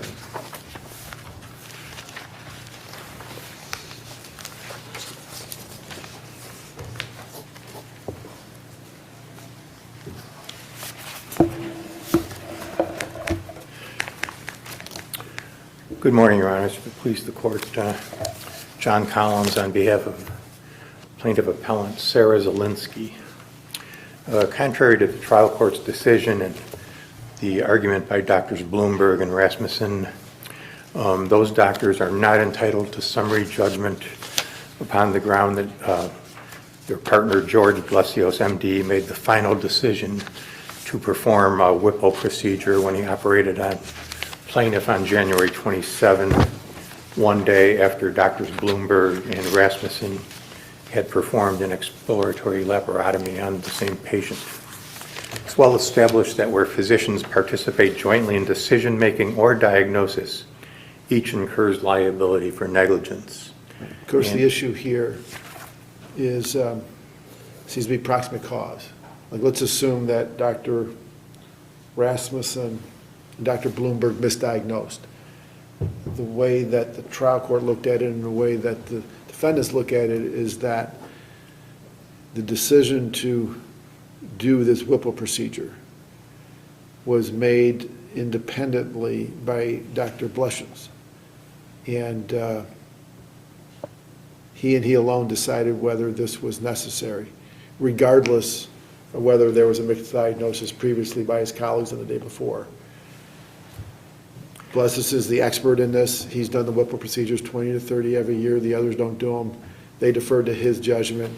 He looked at it and decided this is necessary. So they say, even if they misdiagnose it, which they disagree with, there's a sever there, and it's their negligence is not a proximate cause of the. I think we all agree here that it was a mixed diagnosis and that this procedure shouldn't have been done. And there's devastating injuries as a result of it. It was misdiagnosed, but they say, we are not the experts. We handed it off to the surgeon, Dr. Blesios. Whatever mistakes were made were by him. That's really what we're talking about here, right? I think that's a factual argument that has been made, but I think it's a factual argument that has to be accepted or rejected by a trier of fact.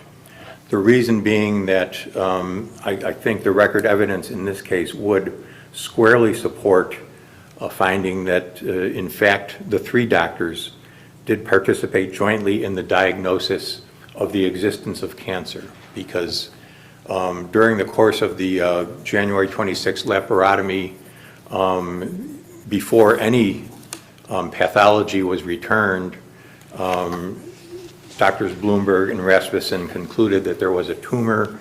Dr. Rasmussen said that... Did they say there was a mass?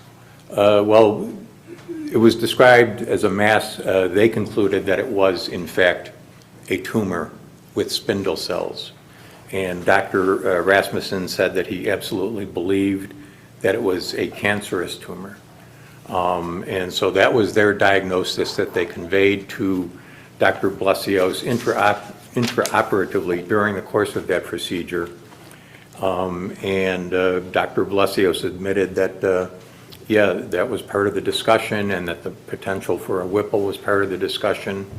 And then soon after that laparotomy was completed, some very preliminary pathology came back from the hospital pathologist, and he determined that there were spindle cells present in this, but he said any further determination must await final pathology. Didn't the spindle cells, I know they're not always indicative of cancer, but it heightens the risks. That was what I think Dr. Blesios had looked at it. It is of concern. I mean, yes, there can be spindle cells with tumors, but there can also be spindle cells, the record is clear, simply with inflammation. And this was an inflammatory process. But Drs. Bloomberg and Rasmussen concluded that there was, in fact, a tumor. And as Your Honor pointed out, ultimately it was found out there was no tumor, there was no neoplasm, there was nothing more than a perforated gastric ulcer. But the two doctors the respondents on this appeal did confer with Dr. Blasios. They gave their view of it to him, and Dr. Blasios in turn, in his preoperative report, concluded that there was a tumor with spindle cells. His assistant, Dr. Johnson, was more specific, said that the pre- and post-operative diagnoses were a gastrointestinal stromotumor, a GIST, which is a malignancy, and that same pre- and post-operative statement was made in the intraoperative report relating to the January 27th Whipple operation. And it was also the presence of a GIST was stated on the Whipple tissue sample that was as the clinical diagnosis that accompanied the removed components when they were transmitted to the pathologist. So we have Your client's expert's affidavit refers to confirmation bias with respect to diagnostic momentum. Yes. Also talks about anchoring bias and so forth.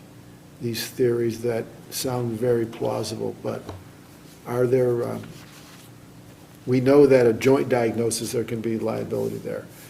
But this idea that confirmation bias and momentum and anchoring bias, counsel says there's no cases that support liability under any of those types of theories. Do you disagree with that?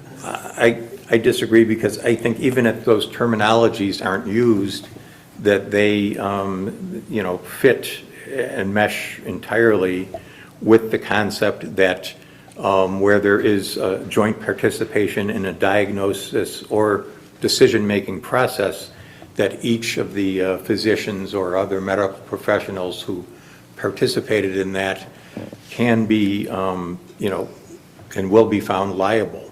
Because the expert also stated that Dr. Blasios proceeded with the Whipple surgery based upon the diagnosis that there was a cancer that was either, or rather a tumor that was precancerous or cancerous, and as the expert states, that diagnosis could only have come from Drs. Bloomberg and Dr. Rasmussen, because there was no new pathology obtained by Dr. Blasios, and he, in his preoperative report, which had to have been based upon what occurred the day before and what Dr.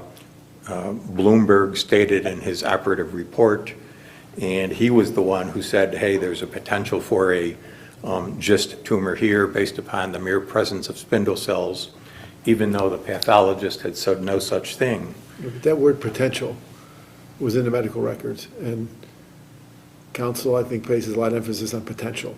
They weren't saying we need a Whipple surgery here, or it's definitely cancerous, please just do this. They're saying there's a potential for this. It was an abnormally large mass. I think it was highly unusual for a 22-year-old in that area, blocking it, took up half her stomach. And the way they look at it is, we were being cautious. It looked like that to us, but that's why we brought in an expert. And we didn't say do the Whipple procedure. We left it to him to decide. We thought it was, I don't think there's any dispute that they were under the impression that this was cancerous. There's no, I don't, that much is clear, and they were wrong on that. But again, they say we left it to the expert, and he made up his own mind. He made up his mind as to whether to do the Whipple, but I think it goes back to the, principle that I stated initially, is that when physicians participate jointly in decision-making or diagnosis.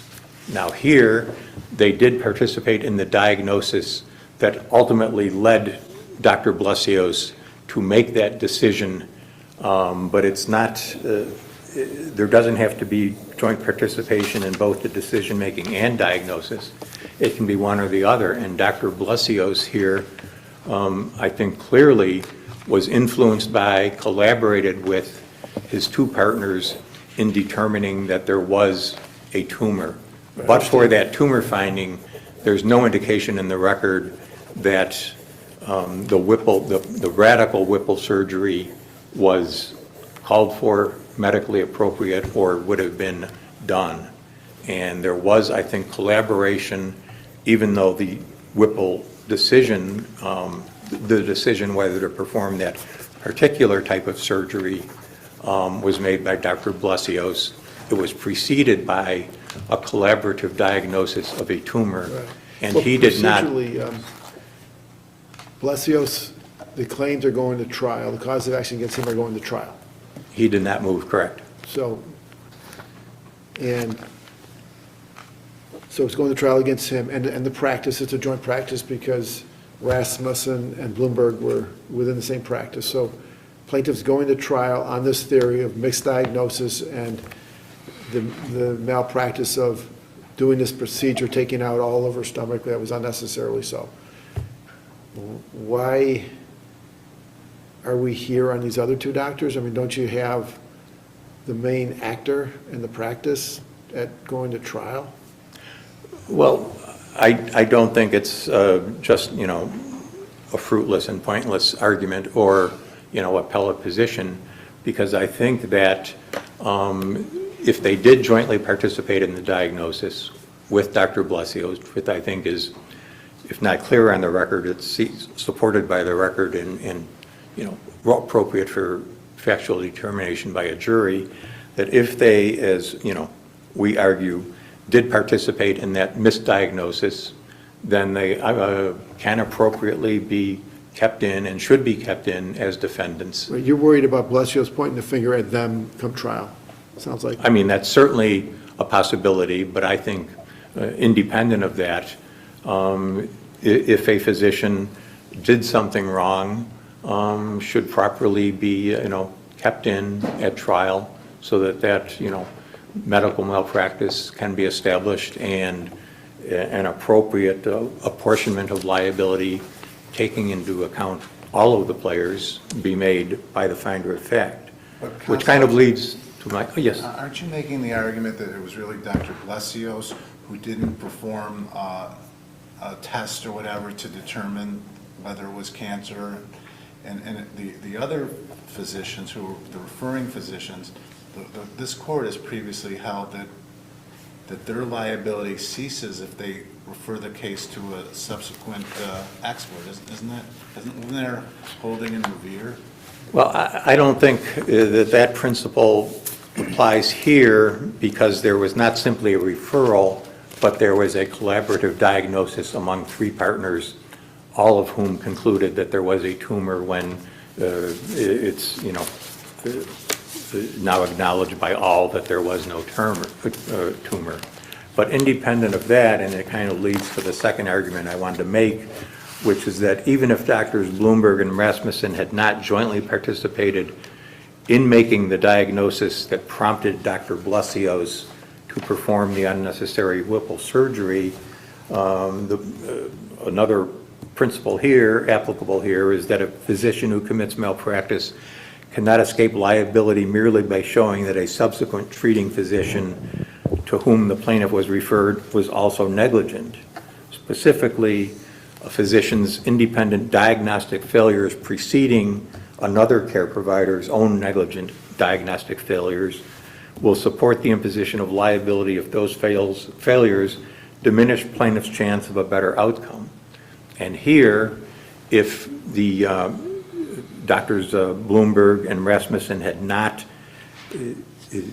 negligently diagnosed a tumor where none exist and said, we've got to get, as the pathologist said, some final pathology done before we do anything further, then a finder of fact at least could clearly find that things would not have progressed to the point where Dr. Blesios was inside the patient and deciding whether or not to perform a Whipple procedure.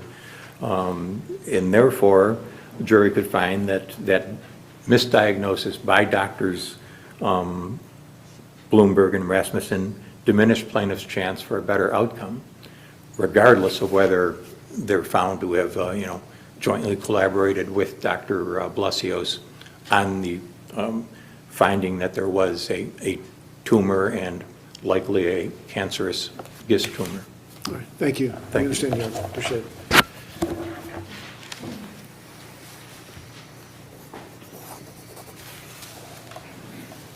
May it please the court, Melissa Zittel from Gibson, McCaskill, and Crosby for the respondent. Supreme Court here correctly decided that there is a proximate cause problem between any responsibility by Dr. Bloomberg and Dr. Rasmussen and the ultimate Whipple surgery, which they're claiming is the damage. I think there may be some confusion about the word tumor, and Dr. Bloomberg, and it can be found in the record at page 350, gave a definition of tumor, saying that a tumor is just an abnormal mass of tissue. A tumor can be benign or malignant. So there seems to be some distraction and confusion about that word here. And there was a large, whether we call it a mass or a tumor, there was a large mass or tumor in the stomach that was unusual and extremely concerning. Correct. Exactly. And there was no joint diagnosis here because there wasn't a diagnosis. There was only a possibility or a potential that this could be cancerous or a potential that this could be a GIST tumor. And that's actually a very important part of a differential diagnosis where you're considering what are the most serious possibilities first. So here, Dr. Rasmussen and Dr. Bloomberg were considering that it was possible that this could be. Likely, I think or it would be. likely that this could be. It was their top suspect. Right, that it could be a GIST tumor. And the least likely suspect was what it actually was. Correct. Dr. Blasios, however, his testimony is that he knew that the only diagnosis from pathology was that of spindle cells. He testified, and it's at page 647 in the record, that spindle cells he knew that spindle cells did not necessarily indicate the presence of malignancy. So he is aware of that, and he is aware that his role was as the expert. This case was referred to him because he's the hepatobiliary specialist in their practice group. And he used his own expertise and his own judgment, and he owned the decision about the timing of going into surgery the next day, and his explanation for that was based on the presence of adhesions and scar tissue. He wanted to avoid that, so that is why Dr. Blasios acknowledges that it was his decision to go into surgery the next day. It was a mistake. He was wrong. He believes it was his judgment at the time, that it was a judgment call, Right. and But he with hindsight, knows it was his judgment. Which is 2020, he was wrong. Correct. And it caused devastating injuries for her, and they didn't need to do that Whipple procedure, but it doesn't necessarily follow that he committed malpractice, but those are the facts. And, right, so The Dr. way Black, that, sorry. the way Mr. Collins looks at it is that proximate cause, as we say, is almost usually for the trier of fact. And of course, there can be more than one proximate cause. So this is in line with the general rule of law that we should defer to the trier of fact here. And because really what Judge Sywick, as I read her decision, has said, no proximate cause is a matter of law. That's rare that we approve that. Again, it's usually like negligence, what's reasonable goes to the jury, even when the facts are undisputed. So his point is, this is a proximate cause case, whether it's a proximate cause amongst others, send it to the jury, they can decide it. We would disagree with that position, and this court held in the Revere case that a referral to a specialist does not mean that you can hold the physicians who referred the patient responsible. And in a referral, even the Mandel case, which is cited by Appellant, a mere referral does not generally render referring physicians liable. The exception is this joint diagnosis idea. And even the plaintiff's own expert did not buy into this joint diagnosis idea, never said the word it was a joint diagnosis. Instead used, as the court has already pointed out, confirmation bias, anchor bias, diagnostic momentum, and an irreversible path to a Whipple surgery. which by Dr. Blesio's own testimony, this was never an irreversible path to a Whipple surgery. He made an intraoperative decision as to whether to perform the Whipple surgery. The consent Those theories form. all seem to be predicated on a factual situation where all the physicians are on the same level of expertise. And here you look at it differently. They were on a much lower level and they defer to the expert. So why would the expert defer? If there's momentum from here, that's why he got called in. Right, exactly. And the expert did not rely on any information from Dr. Bloomberg and Dr. Rasmussen, but made his own decision. In fact, being very aware of the pathology and his preoperative diagnosis on his operative report is a perforated spindle cell tumor of the stomach. He doesn't say anything about a GIST tumor or cancer or malignancy in his preoperative diagnosis. He was aware that all that was available, the information available, was only spindle cell. There was no diagnosis, so there can't have been a joint diagnosis. We understand the argument. Thank you. Thank you. Case 50 is Kevin Conley versus Pinelli Landscaping, Inc.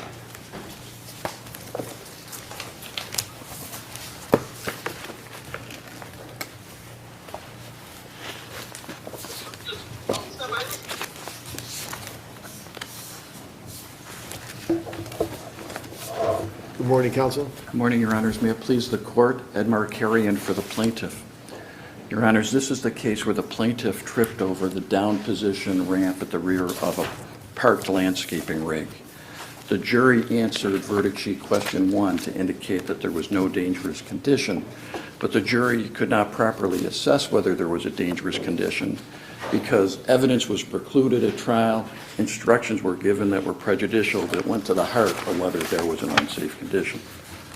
We've argued several points. We'll ask the court to consider all of them. I'd like to focus on 4 points today, 1 being the illegal parking, 2 being the manual of uniform traffic control devices, 3 being the plaintiff's amnesia, and 4th being the court's charge, which allowed the jury to equate open and obvious with a safe condition.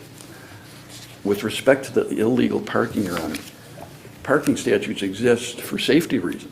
You want to keep that lane open for safety reasons. It goes to the heart of the finding whether there's a safe condition. And in this case, the defendant's rig took up the whole 40 feet on the opposite side of the street from where the plaintiff was standing. It was Really, what it illegally comes down parked. to is, does Sheenan apply what Sheenan talked about? It just merely furnished the condition for the occasion or occasion for the occurrence of the accident? Or whether it's some of these other cases like Smalls. You've gone right to the heart of it, Judge. Sheehan is the prototype of the mere condition exception to the proximate cause rule. So the judge below ruled, his finding was that the illegal parking merely furnished a condition and as a matter of law could not have been a proximate cause But in of the plaintiff's Sheehan, injury. was there evidence admitted at trial that the vehicle was illegally parked? It was excluded. Not only that, when In Sheenan? In Sheehan, the issue came up in Sheehan that was the bus case, Yeah. where there was a parked vehicle where the bus would normally drop off passengers. But they allowed evidence of the illegal parking in Sheenan, right? But the court I don't think that was the focus, Your Honor. Right, I understand it's not the focus.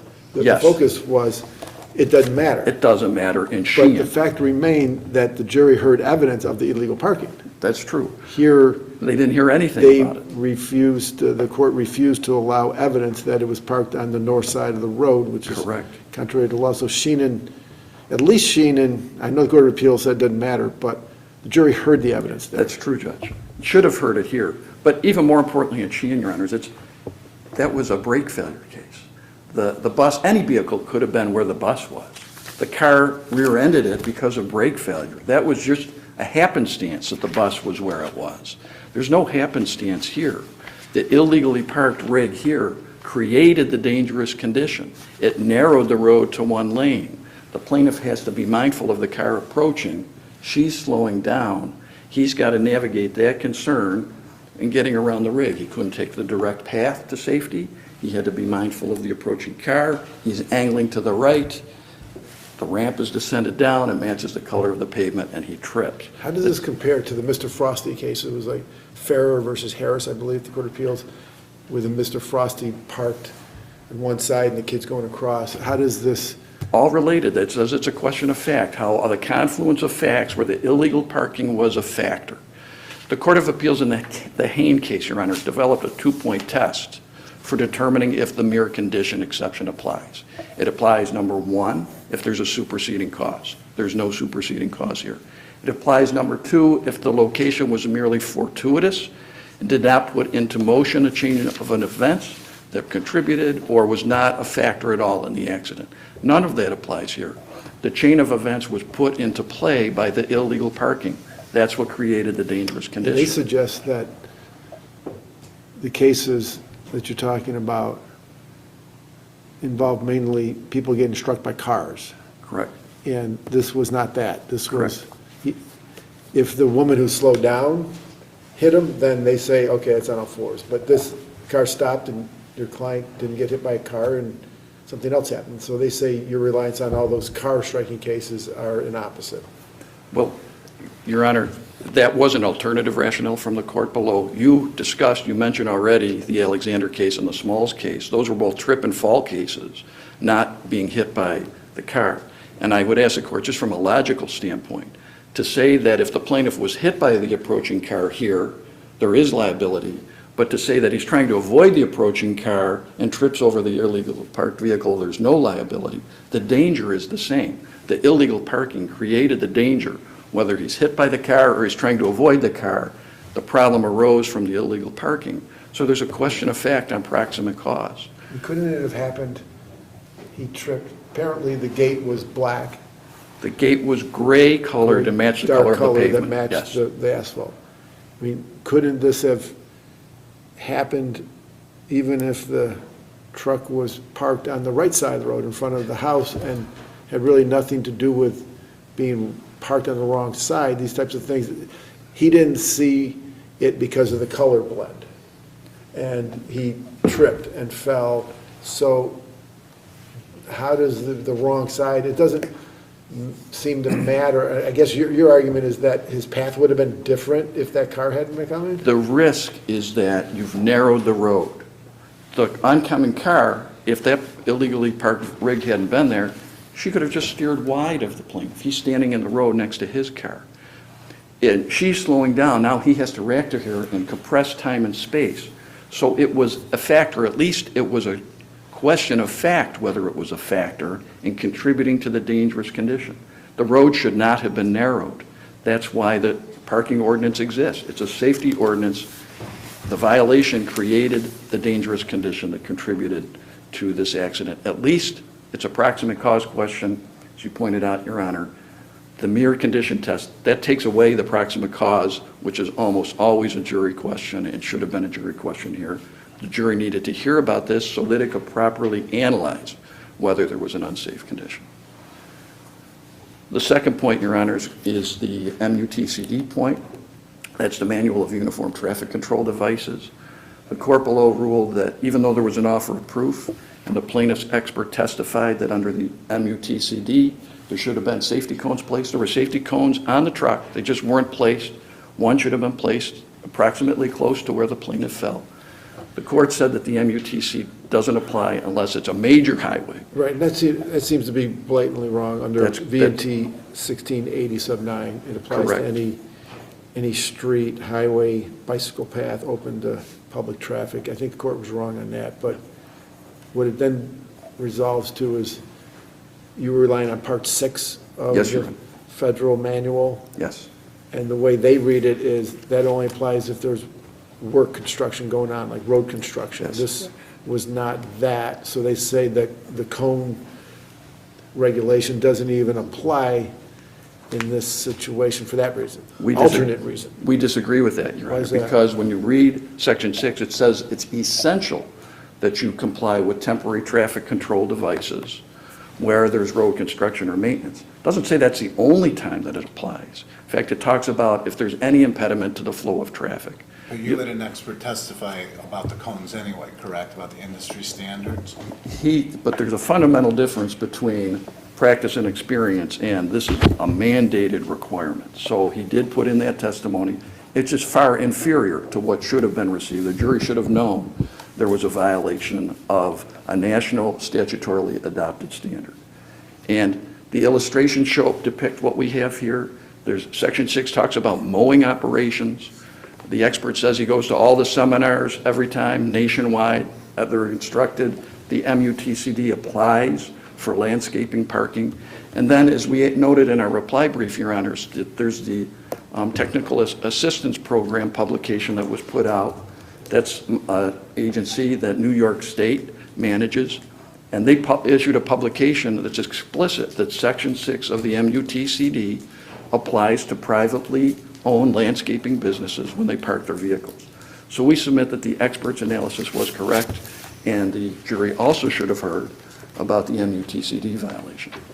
Your time's running short, but could you address what concerned me perhaps most was this charge about amnesia and cognitive difficulties that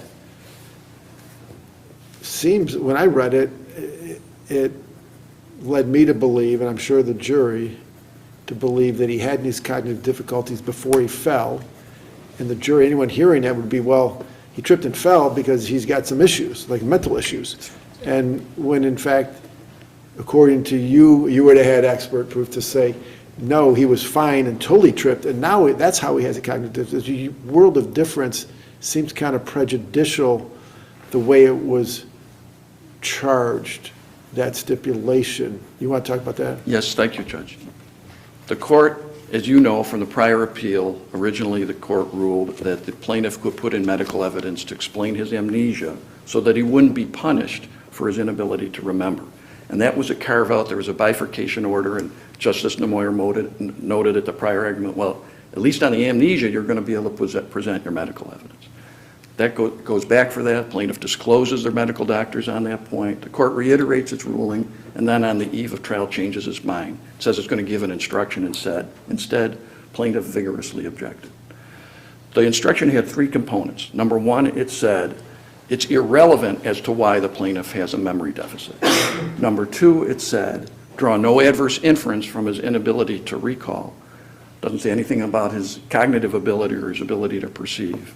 And number three, it says, do not infer that it was caused by the accident. The translation for that is, it's not amnesia. Your client would have been far better off if the judge just changed his mind and skipped this instruction. Well, the jury needed to understand why he can't remember the most important part of what happened. Well, and that's what amnesia is. I mean, look, there were so many witnesses that were on his side, your client's side. People saw it. I mean, everyone knows what happened. He knows. It didn't seem like there was a tremendous gap there, like there are in other noseworthy cases. Like, I don't have no idea how he got hurt. I mean, everyone knows how he got hurt. There's noseworthy, Your Honor, and we submit he was not on equal footing because he had the unique perspective. He could tell about the car coming. He couldn't do that because he lost his memory capacity. But there's also I think the pivotal point is the credibility. The judge says do not draw an adverse inference, but there's a fundamental difference between the plaintiff establishing a credible reason for why he can't remember. Credibility is a spectrum. It's not just no adverse inference. You can prove I have a credible reason, and the plaintiff was deprived the opportunity to prove the credible reason for why there's this hole in his testimony. And the judge told the jurors, it's not amnesia. And they're like, well, if it's not amnesia and he can't remember just this point in time, he remembers things before, he remembers things after. We heard his testimony. I'm sure you could tell from the transcripts that he's not processing things well cognitively. So the jury doesn't understand why this is the only thing he can't remember.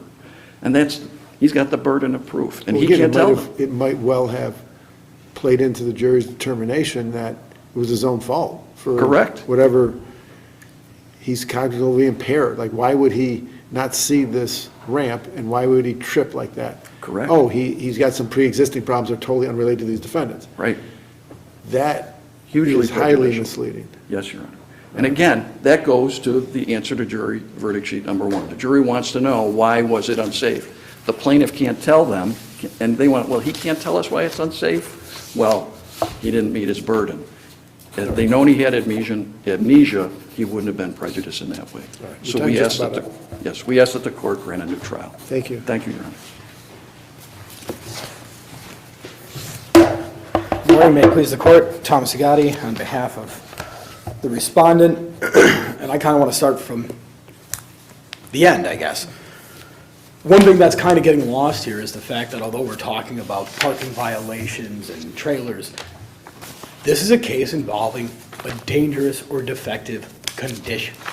And the court heard all this evidence. They heard that the road was narrow. They heard about the interaction between the woman driving by and the plaintiff. And the woman driving by says, yep, he looked, he saw me, and he turned his attention back to the road and continued on. There's not a question about whether or not this was caused by road narrowing or his attention to vehicles because of the road narrowing, despite the fact that the jury heard that. This is about a dangerous condition. And the jury answered one question. Did the lowered unmarked tailgate of defendant's trailer in the road constitute an unsafe condition, to which they answered no. We're talking about the violation of the town ordinance, and I'll start with that because we've got counsel who suggests that this is a safety issue. It is pure speculation. We don't have any reason, we don't have anything from the town of Cheektowaga's minutes about why they implemented that. I serve on a town board right now, and I know that there's more than one broad stroke safety reason. But in any event, they heard that testimony about road funneling and this and that. The reality is that this isn't a violation that is negligent per se. Counsel concedes that that violation, if they'd heard it, would only constitute some evidence of negligence, and the jury didn't even get to the question of negligence because they determined, based on the totality of the circumstances that they were presented with, that the existence of that trailer in that condition did not constitute a dangerous condition. And the same can be said with the MUTCD violations. First and foremost, to the extent the judge misunderstood whether or not it was applicable, I won't address that. The reality is it's harmless error. Same standard. It would have been some evidence of negligence. And I don't know if the court had the time amongst the 2,500-page record and lengthy briefs to spend their time thumbing through Section 6 of the MUTCD, but there is nowhere in Section 6 of the MUTCD that has a bright line rule saying there would have had to have been cones. MUTCD Section 6 deals with temporary traffic control plans that are factually, they're based on the scope of the work, the nature of the road that the work is being performed on, and it says right in that there are cases where simply putting on hazard lights would be appropriate. So despite what the MUTCD actually says, what this jury did here was tailgate up, cones down. That's the rule. That's what they heard. And even with that, they made a determination that the condition wasn't unsafe. It would seem like the purpose of the cones is to warn vehicles that are coming on the scene that, hey, there's a vehicle on the side of the road. This was a pedestrian crossing a street. Correct. Arguably, the cones may not have served nearly as much of a warning to him as it would to vehicles approaching the scene. And that's where you also have to consider the fact, and this is perhaps part of why the jury determined what they did, that this plaintiff had walked by that condition moments before this accident happened. If there was a cone there, who knows? Maybe he'd have tripped over the cone. I mean, that's the reality of what we're dealing with here. We talk about, this isn't a case where we're asking the court to affirm a summary judgment motion where there was a determination made that the defect isn't actionable as a matter of law. This was a determination made by a jury, considering all of the evidence, that that defect wasn't actionable. Would you agree, though, that whether it was open and obvious is just relevant to duty to warn and not whether the condition is dangerous? Well, not necessarily. I think that the conflation that was there is misleading because there's case law cited in our brief that says there can be instances where a defect is of a nature where it's open and obvious and not inherently dangerous such that it is not actionable. And that was what we were getting. And again, it's cited in the brief. They point out that part of the charge says, well, the defendant's position is that it wasn't an unsafe condition because it was open and obvious, and they leave out the following sentence that says, and because it was a common occurrence. The reality is, this is exactly why so many motions on dangerous defects get denied, is that it's for the trier of fact to determine, after considering all the circumstances, whether the defect is dangerous. And that's exactly what happened here. And they said no. Just turning to the case law regarding the violations of the parking ordinances. And I direct the court to the Mendikowski decision. And I think that one's the most applicable. There you have somebody on a bike who rides into a car that's parked illegally. It's a dangerous condition. It's just there. And, it wasn't actionable. That's the most analogous here. You look, as Justice Lindley pointed out, almost all of the cases that appellant relies on involve situations involving the impact that the illegal parking had on the vehicles traversing the road. You've got some dart-out cases. You have pedestrians not being able to see around illegally parked vehicles. That just isn't the case here. This is a case, simply put, that if that was parked on the other side of the street, maybe he would have tripped over it when he was coming back, because it's just what it is. The guy wire, it wasn't addressed. I'm not going to address it. Alexander, if you read Alexander, which of the two cases that appellant relies on with respect to the parking violations issue, Alexander is a second department case, but the parking violation really isn't an issue there. There you've got somebody getting off a bus, they have to get off in the road because there's an illegal parked car there. But what they end up falling on is a pothole upon which the city was on notice. So, yeah, it kind of furnished it, but the analysis is really geared towards the notice questions and not that. In Smalls, you've got, essentially the same thing. It's a New York City case. It's a trial level decision, unlike Mendikowski, which I think is the most analogous here. And again, I started at the beginning because I think the determinations were right, the rulings were right, but no matter how you shake this out, with the jury not getting past that first act question and making the determination that it wasn't a defective condition at the outset, that whether or not those can be considered some evidence of negligence ends up being harmless error in a question that even if they heard it, the jury wouldn't have gotten to anyways. Thank you. Case number 51 is Baker versus McDonald's Restaurant Corporation.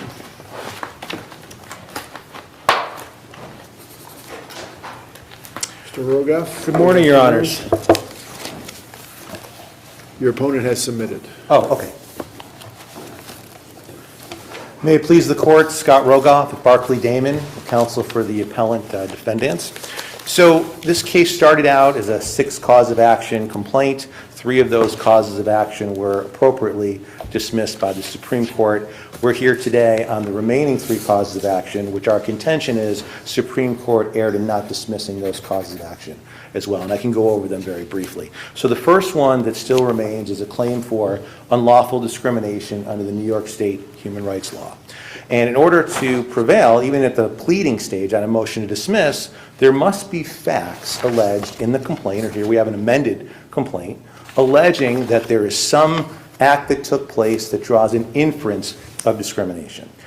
All we have to do in this case is look at the amended complaint to show there can be no inference, and I'll be specific.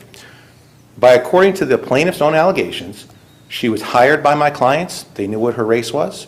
She was promoted by my clients, they knew what her race was. She was promoted to a position, if you note a record at page 60, paragraph 14, where they gave her access to the safe so she could provide change to the staff. They put her in charge when people left, all the while knowing what her race is. And then, after she was accused of stealing, and the case was referred to the authorities, the criminal charges were dismissed, according to the plaintiff, they asked her back. So we respectfully submit with those facts, there can be no possible inference that when my clients reasonably believed this woman stole money or tried to steal money, that it had anything to do with her race. So, Counsel. Yes. But your client, who was a black woman, stepped on $200 and gave it back the next day, and she's fired.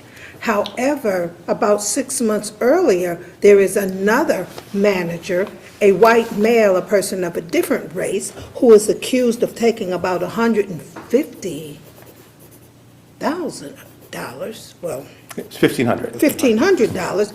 Nevertheless, he's suspended. Well, thank you. So now that difference at the pleading stage, prior to discovery and anything else, are you suggesting that that's not enough? I am, Judge, and I'll tell you why. If you read the allegations of the complaint, the plaintiff has to show a true comparator. Now, on the one hand, we know that, again, she's a 3.5-year manager, she's entrusted with money, she's entrusted with a safe, et cetera, et cetera. What she says in the complaint, even she doesn't say he stole, the Caucasian manager. His till was short. And as any of us who may have worked in retail or had a till in a busy restaurant, there are myriad reasons why a till can be short. And it's up to her to plead what the comparing facts are. We don't have any of that now. She simply says he was a manager and his till was short. That's all she says. And we don't have anything that she stole. She gave the money back. We have, in this case, the money was short. They didn't get the money. We don't have anything showing they got the money back. So in the pleading stage, I don't necessarily disagree with you where it may end up, but in the pleading stage, is that the only distinction? Well, there's several distinctions. Again, and we cited cases in our brief to address this. When you look at a comparator, for exactly what you're talking about, Your Honor, when you're looking to a comparator to say, I was treated differently and I'm a member of a different class, it's not enough simply to say there was another manager. Seniority is important. Job duties are important. We don't know what that person's roles and responsibilities were. It's not up to us. There was a case earlier when the court was saying prove a negative. It's not up to the appellants or defendants to prove a negative. It's up to the plaintiff to prove a positive, and she hasn't done that at the pleading stage. Yes, Your Honor. This is a 3211 motion, so it's any cognizable cause of action, correct? Correct. And Judge Leone laid out very specific findings in his decision about, first of all, her complaint has to be taken as true. Correct. So given that and the way he wrote this, I'm at a loss to understand how this doesn't survive a 3211. He also laid out that 3212 is a different scenario, and after discovery, you might get a different result. I would respond this way, Your Honor.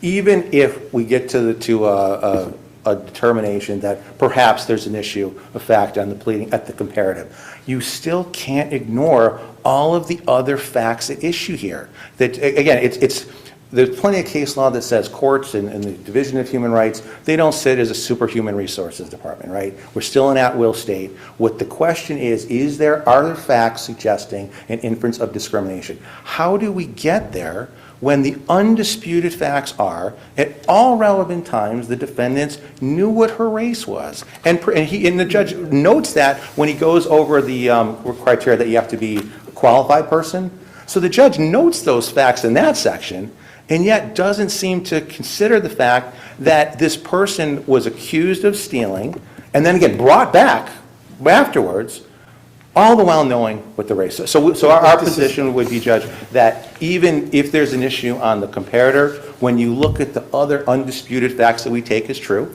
that she pled in the complaint, no rational basis can there be for an inference of discrimination. Right, well, this is the way I look at it. Racism, of course, is almost always it's not overt these days. And unless you have ESP, you don't know why somebody's doing something toward you if you're a minority. And so it's a really hard thing to prove. And so you need discovery to get into that a lot of times. Here, just looking at the facts, the employee, African-American woman, steps on a roll of 20s after the manager had gone to the bank with the money. Does the employee take the money home? No. Does she hide it? No. When the manager comes back from the bank, what does the employee do? Here's the money. Here's the 20. And then she's fired. Like, what? Where is the element of theft there? So I could see on the surface how the African-American employee would look at it as like, you're firing me when you left the money, you dropped the money and I gave it back to you. Like, what was she supposed to do? Like, leave McDonald's, hop on a bus or drive after the manager to the bank? Like, I'll answer, Judge. Yeah, sure. Put it in the safe. Well, call her. I found this on the floor. She kept it on her. Now, I want to get outside the rack, obviously, because we're limited to the motion to dismiss. I can submit to you there's other reasons, but that's not properly before the court. But even based on here, to answer your question, Your Honor, we know, she says in her complaint she has access. So when you find it on the floor, you put it in the safe for safekeeping. She kept it on her person. You call the person and say, by the way, you dropped this roll. Can I meet you? I have it here, etc.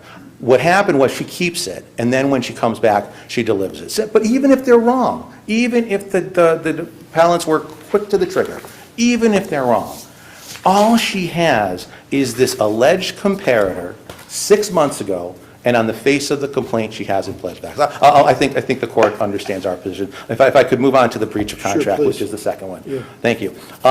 So this one is a breach of contract case based on the terms of an employee handbook, which is not attached to the complaint, amended complaint, no specific provisions are referenced. There is not even an allegation in the complaint that she saw it, she received it, she relied upon it. And if I could just quote quickly from the trial court, this is really what focused our argument here. The inherent difficulty with plaintiff's claim on the breach of contract is that while she asserts the existence of an employee handbook, which I would submit she doesn't even do that, she does nothing to explain the content of the handbook or why the handbook should be treated as a binding contract. She provides no actual citations, references, quotations, or attachments identifying that such a handbook actually exists and is in a form that constitutes a binding contract. Plaintiff's submissions further fail to explain why it simply references a handbook and provides no further specifics. And then the ultimate language here is the allegations are exceptionally scarce and necessitate considerable leaps of faith. I would submit, Your Honors, that the standard, even at the motion to dismiss stage, is not for a court to have to come up with considerable leaps of faith. The law is very well settled in this area that employee handbooks, as a general rule, are not contracts. Anecdotally, been representing employers for 27 years, never written one that says it's a contract. I've never seen one, and this is why, right? So at the minimum, she would have had to put in the complaint, I saw it, I relied on it, I considered this a contract, and she had multiple opportunities to do it, mind you. So she did it in the first complaint, she didn't do it. We filed the motion to dismiss where we basically give her the roadmap of everything that's missing. She doesn't allege that in the amended complaint. And to the extent they try to take refuge in 3211D, which is the provision of the CPLR that allows the court to deny a motion to dismiss if there's evidence out there that they can't get to, you need an affidavit from someone with knowledge. There was no affidavit she submitted that said, I lost it. Or it's electronic, it can only be accessed electronically, I lost my password. We only get that from the brief of counsel, which contains an opinion. So we would respectfully submit there's absolutely no evidence, even in the amended complaint, about an employee handbook or let alone that it's a binding contract. And the last point I would make on the intentional infliction of emotional distress, this is perhaps one of the most concerning things. The basis of this complaint is that when the owners called the police, the plaintiff says that was an incident, that was an instance that resulted in intentional infliction of emotional distress and its action. And we know that you have to have an extreme and outrageous act. We've cited cases in our brief that say when an employer calls the police on a suspicion of theft, that's not intentional infliction of emotional distress. But the most important thing is the judge found that the defendants did that, called the police, quote, knowing full well of the consequences. Apparently, the plaintiff had some unresolved criminal charges, and that if she was accused, that could result in further action. We don't know, respectfully to the trial court, we don't know where he got that from. If you read the complaint, the amended complaint, even the plaintiff doesn't allege. She told the employer, by the way, I have a pending complaint. By the way, this is going on. We had no idea about it whatsoever. So have no idea where that came from. So we would suggest that based on this record, and even though we are at the motion to dismiss phase, when you really take a look at the specific allegation in the complaint, there just aren't sufficient facts. So. Thank you, Mr. Rowe. Thank you. Appreciate it. Case number 53 is James A. Zappel versus Town of Tonawanda. Case 53. That's right. Here they have paper plates. Good afternoon, Your Honor. Mr. Joyce.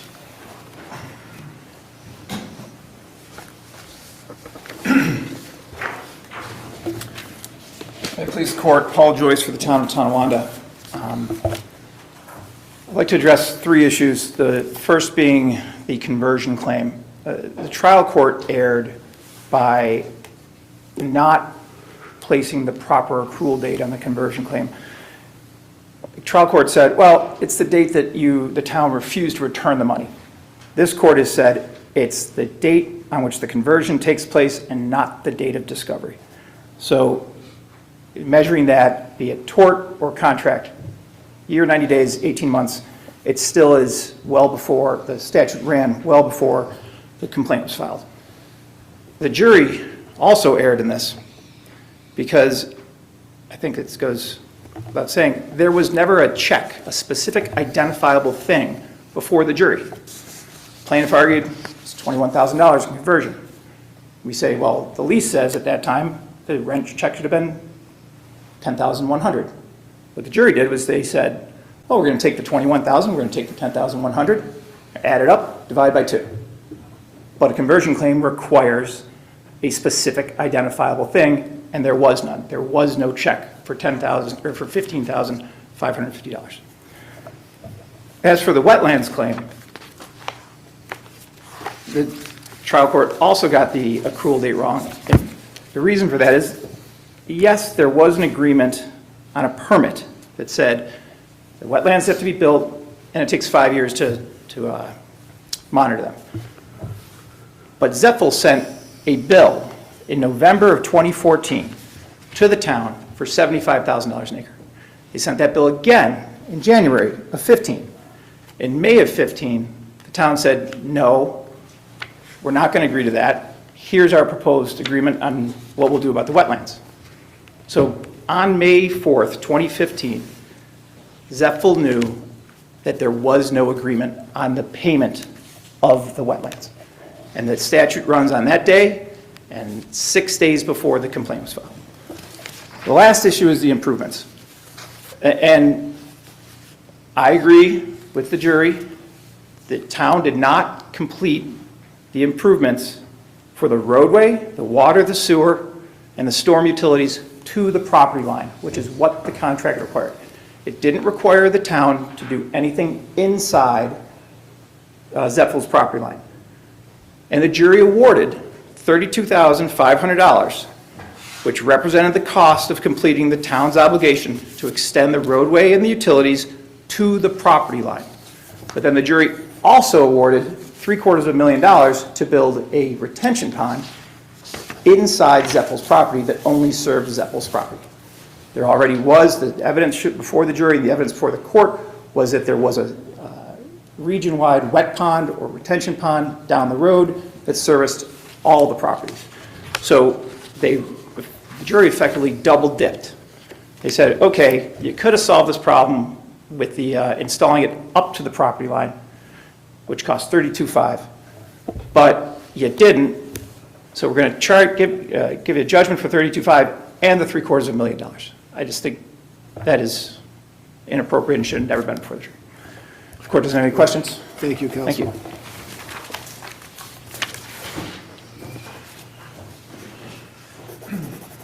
Mr. Burke, good afternoon. Good afternoon, Your Honors, and may it please the court. I'm Kevin Burke. I'm here on behalf of the plaintiffs and the respondents, and I'm here to ask you respectfully to affirm the finding of the jury in our trial. I'll go in order of Paul's argument. How would you justify a $15,000 award by the jury on the conversion? So the conversion date, Your Honor, is not, we are not arguing that the conversion date is measured by the date of discovery. We're arguing that the conversion date is measured by the date that the town refused to return the money. We agree with the town that it's quite likely that when the check came into the clerk processed it normally and didn't know any different. It wasn't until we got an email on February 5, 2016 from the town attorney saying the town would not return the check. That was the first time the town unlawfully and improperly exercised dominion over the property that belonged to us. So we filed we filed the lawsuit on November 10th, 2016, a mere 8 months after that discovery. So we're well within the statute of limitations. In terms of the amount of the award, Greg Zephyl, while he was on the stand, testified that it was a pro rata understanding of how much of that lease payment was owed. So it would have been $21,000 for the entire year, but we didn't own that parcel for the whole year. So the jury took a pro rata amount, basically the amount of time that we owned the sign, and they gave us that portion of the lease. That's why it was $15,000 as opposed to $21,000. But do you disagree that it should have been $10,100? I do. I think that the full amount for the full year of the check would have been $21,000. So we only own the property for a portion of that year, and that is the pro rata portion that we own the property. That comes out to $21,000. So had we owned, say the lease was $12,000 for the year, and we only owned it for 8 months of the year, the jury gave us, the equivalent of $8,000 for the year.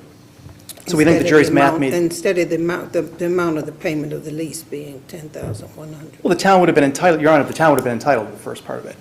So that's what they gave us. Any more questions about the billboard?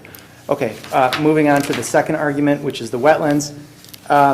So the accrual date, as we briefed, and I know Your Honors have read, there were continuing obligations beyond the closing, beyond the deed. In fact, we had continued monitoring obligations that went on more than 5 years past the deed, and we only recently got the sign-off from the Army Corps of Engineers saying that the project was complete. So in terms of the statute of limitations, it's an ongoing breach, it's an ongoing duty to pay. So we're well within the statute. In fact, we probably still could have brought that action if we sued it today. So we're well within the statute of limitations. In terms of the amount, I don't know that we've discussed the amount, but there's no question, no dispute that the town board approved the joint permit application to the Army Corps of Engineers. There's no dispute that there was a joint obligation for the town to mitigate its 3.02 acres. There's no dispute that a bill was submitted detailing, and it's got the word costs in it, costs in the amount of $226,500. The town supervisor on the stand admitted that he received that bill, that it said costs. We had an expert, a wetlands expert, Scott Livingstone, who testified that that was a reasonable amount and that that work needed to be done. So we think we're on good grounds for an affirmation on the $226,500 on the wetlands claim. In terms of the improvement, I have great respect for my colleague. He's also a friend of mine, Paul.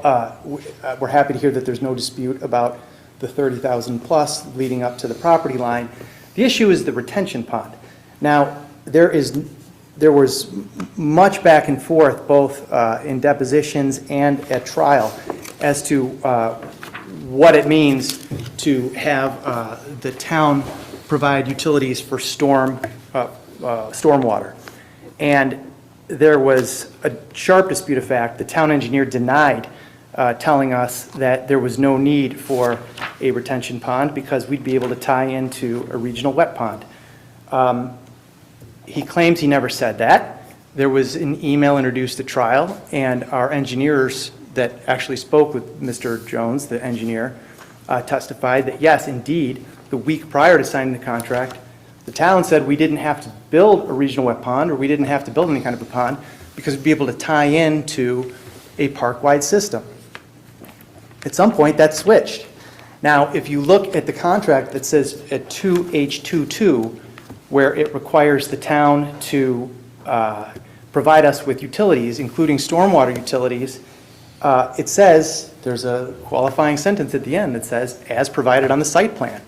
And there is in the record, at page 71, a picture of the site plan that ultimately was used. There was, as you know from reading the papers, there was an additional piece of property that had to be bought after the contract. At page 71, there's a site plan that says it's got the retention pond on it.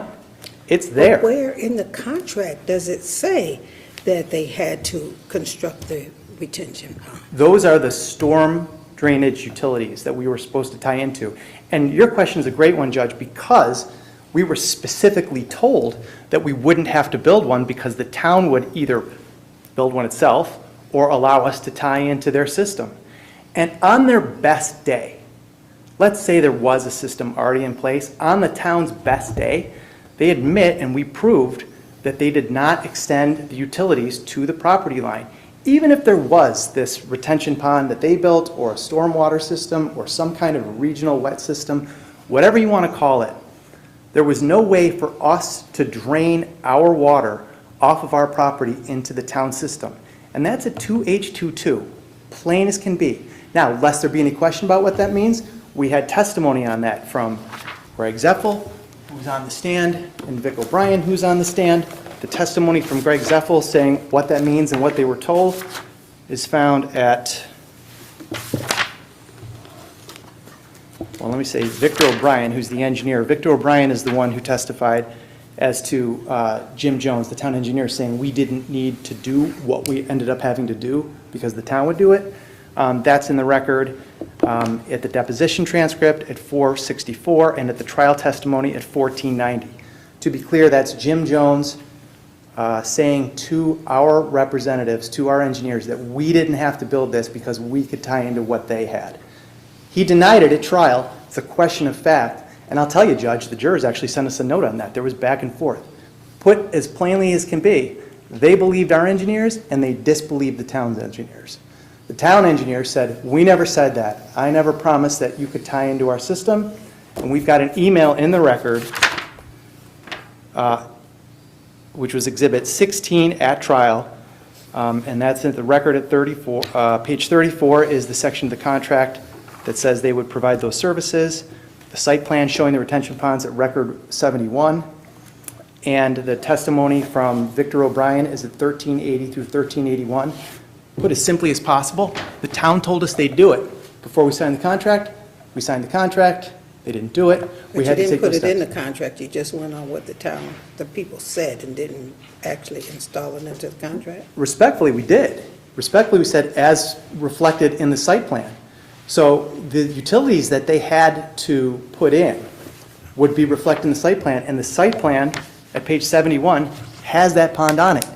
And there's testimony in the record from Victor O'Brien and cross-examination of Jim Jones and the direct testimony of Greg Zeffel that says exactly what the town said that meant. And if you'll indulge me, at page 1305 of the record, this is the trial testimony of Greg Zeffel.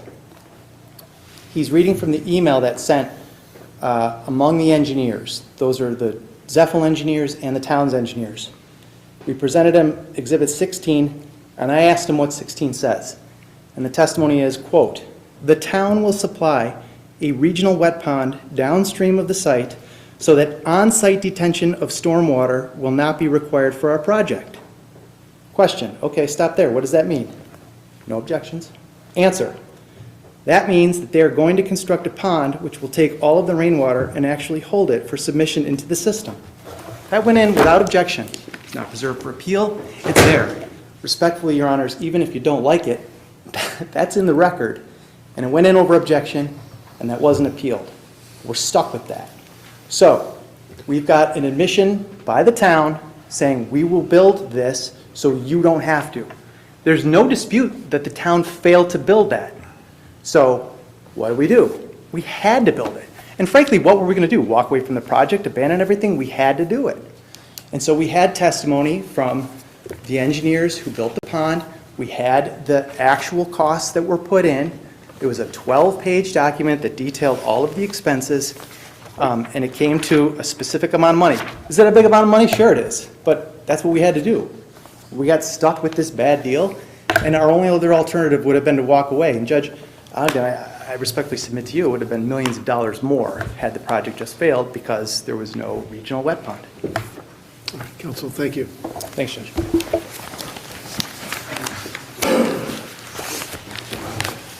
The last case for argument is number 55, Soleil versus 245 Ontario Express, Inc. Case 55.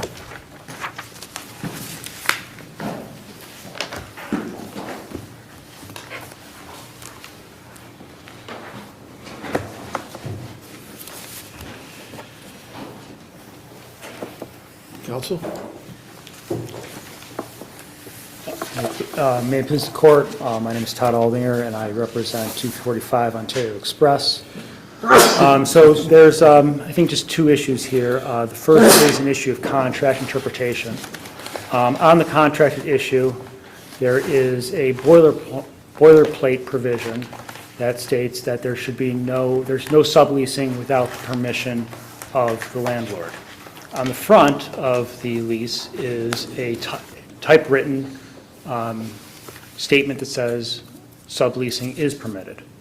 And the underlying court said they were reading these in harmony, basically so they meant the same thing, right? That subleasing is permitted if you ask for permission of the landlord. If you obtain it. If you obtain it. Yeah. However, if you read it that way, that renders the print face on the front page superfluous.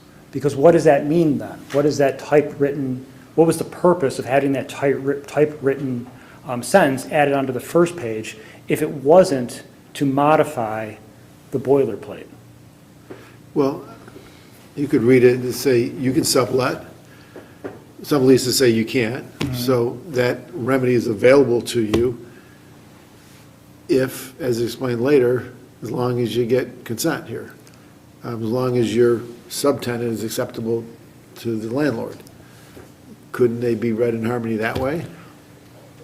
There'd be no reason for having the typeset printing on the first page then, right? That was an additional thing that was added on to that first page. There's no reason to have that on if you're just using the boilerplate to control. Maybe it should have been all together. You have a right to sublet provided that the landlord consents to the tenant. And that's exactly what's in the Should have been boilerplate. all in one provision, and that would have been okay, right? If we're all together, but you're If it was saying- one provision, right, but if there's an after edit to the contract that is not boilerplate, appears on the front page, and Well, did they initial this change? They didn't initial it or anything, right? It was just, I mean, it could be an explanation, could be a highlight of something that's in the legalese in the lease, couldn't it?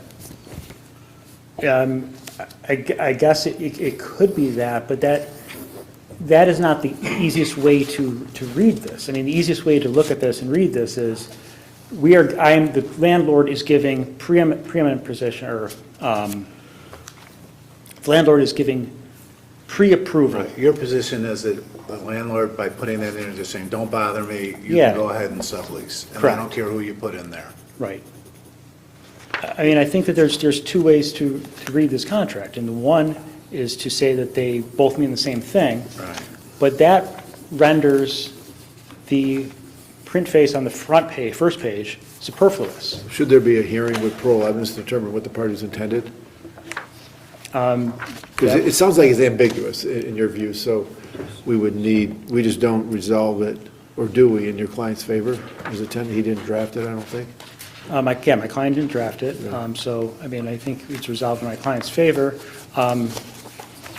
Your client was evicted on November 28th of '22 by Judge Carney, right? Correct. Then he appealed and lost to Judge Barnes. Correct. So he's been out for 13 months now, 14 months, he's been out of the property? No, he's still in the property. There's a stay on the eviction. Okay, I'm sorry. Yeah, All right, so this is his second appeal. correct. All right. I think we understand, you lay it all out in your brief there, and we'll take a close look at it. Right, thank you.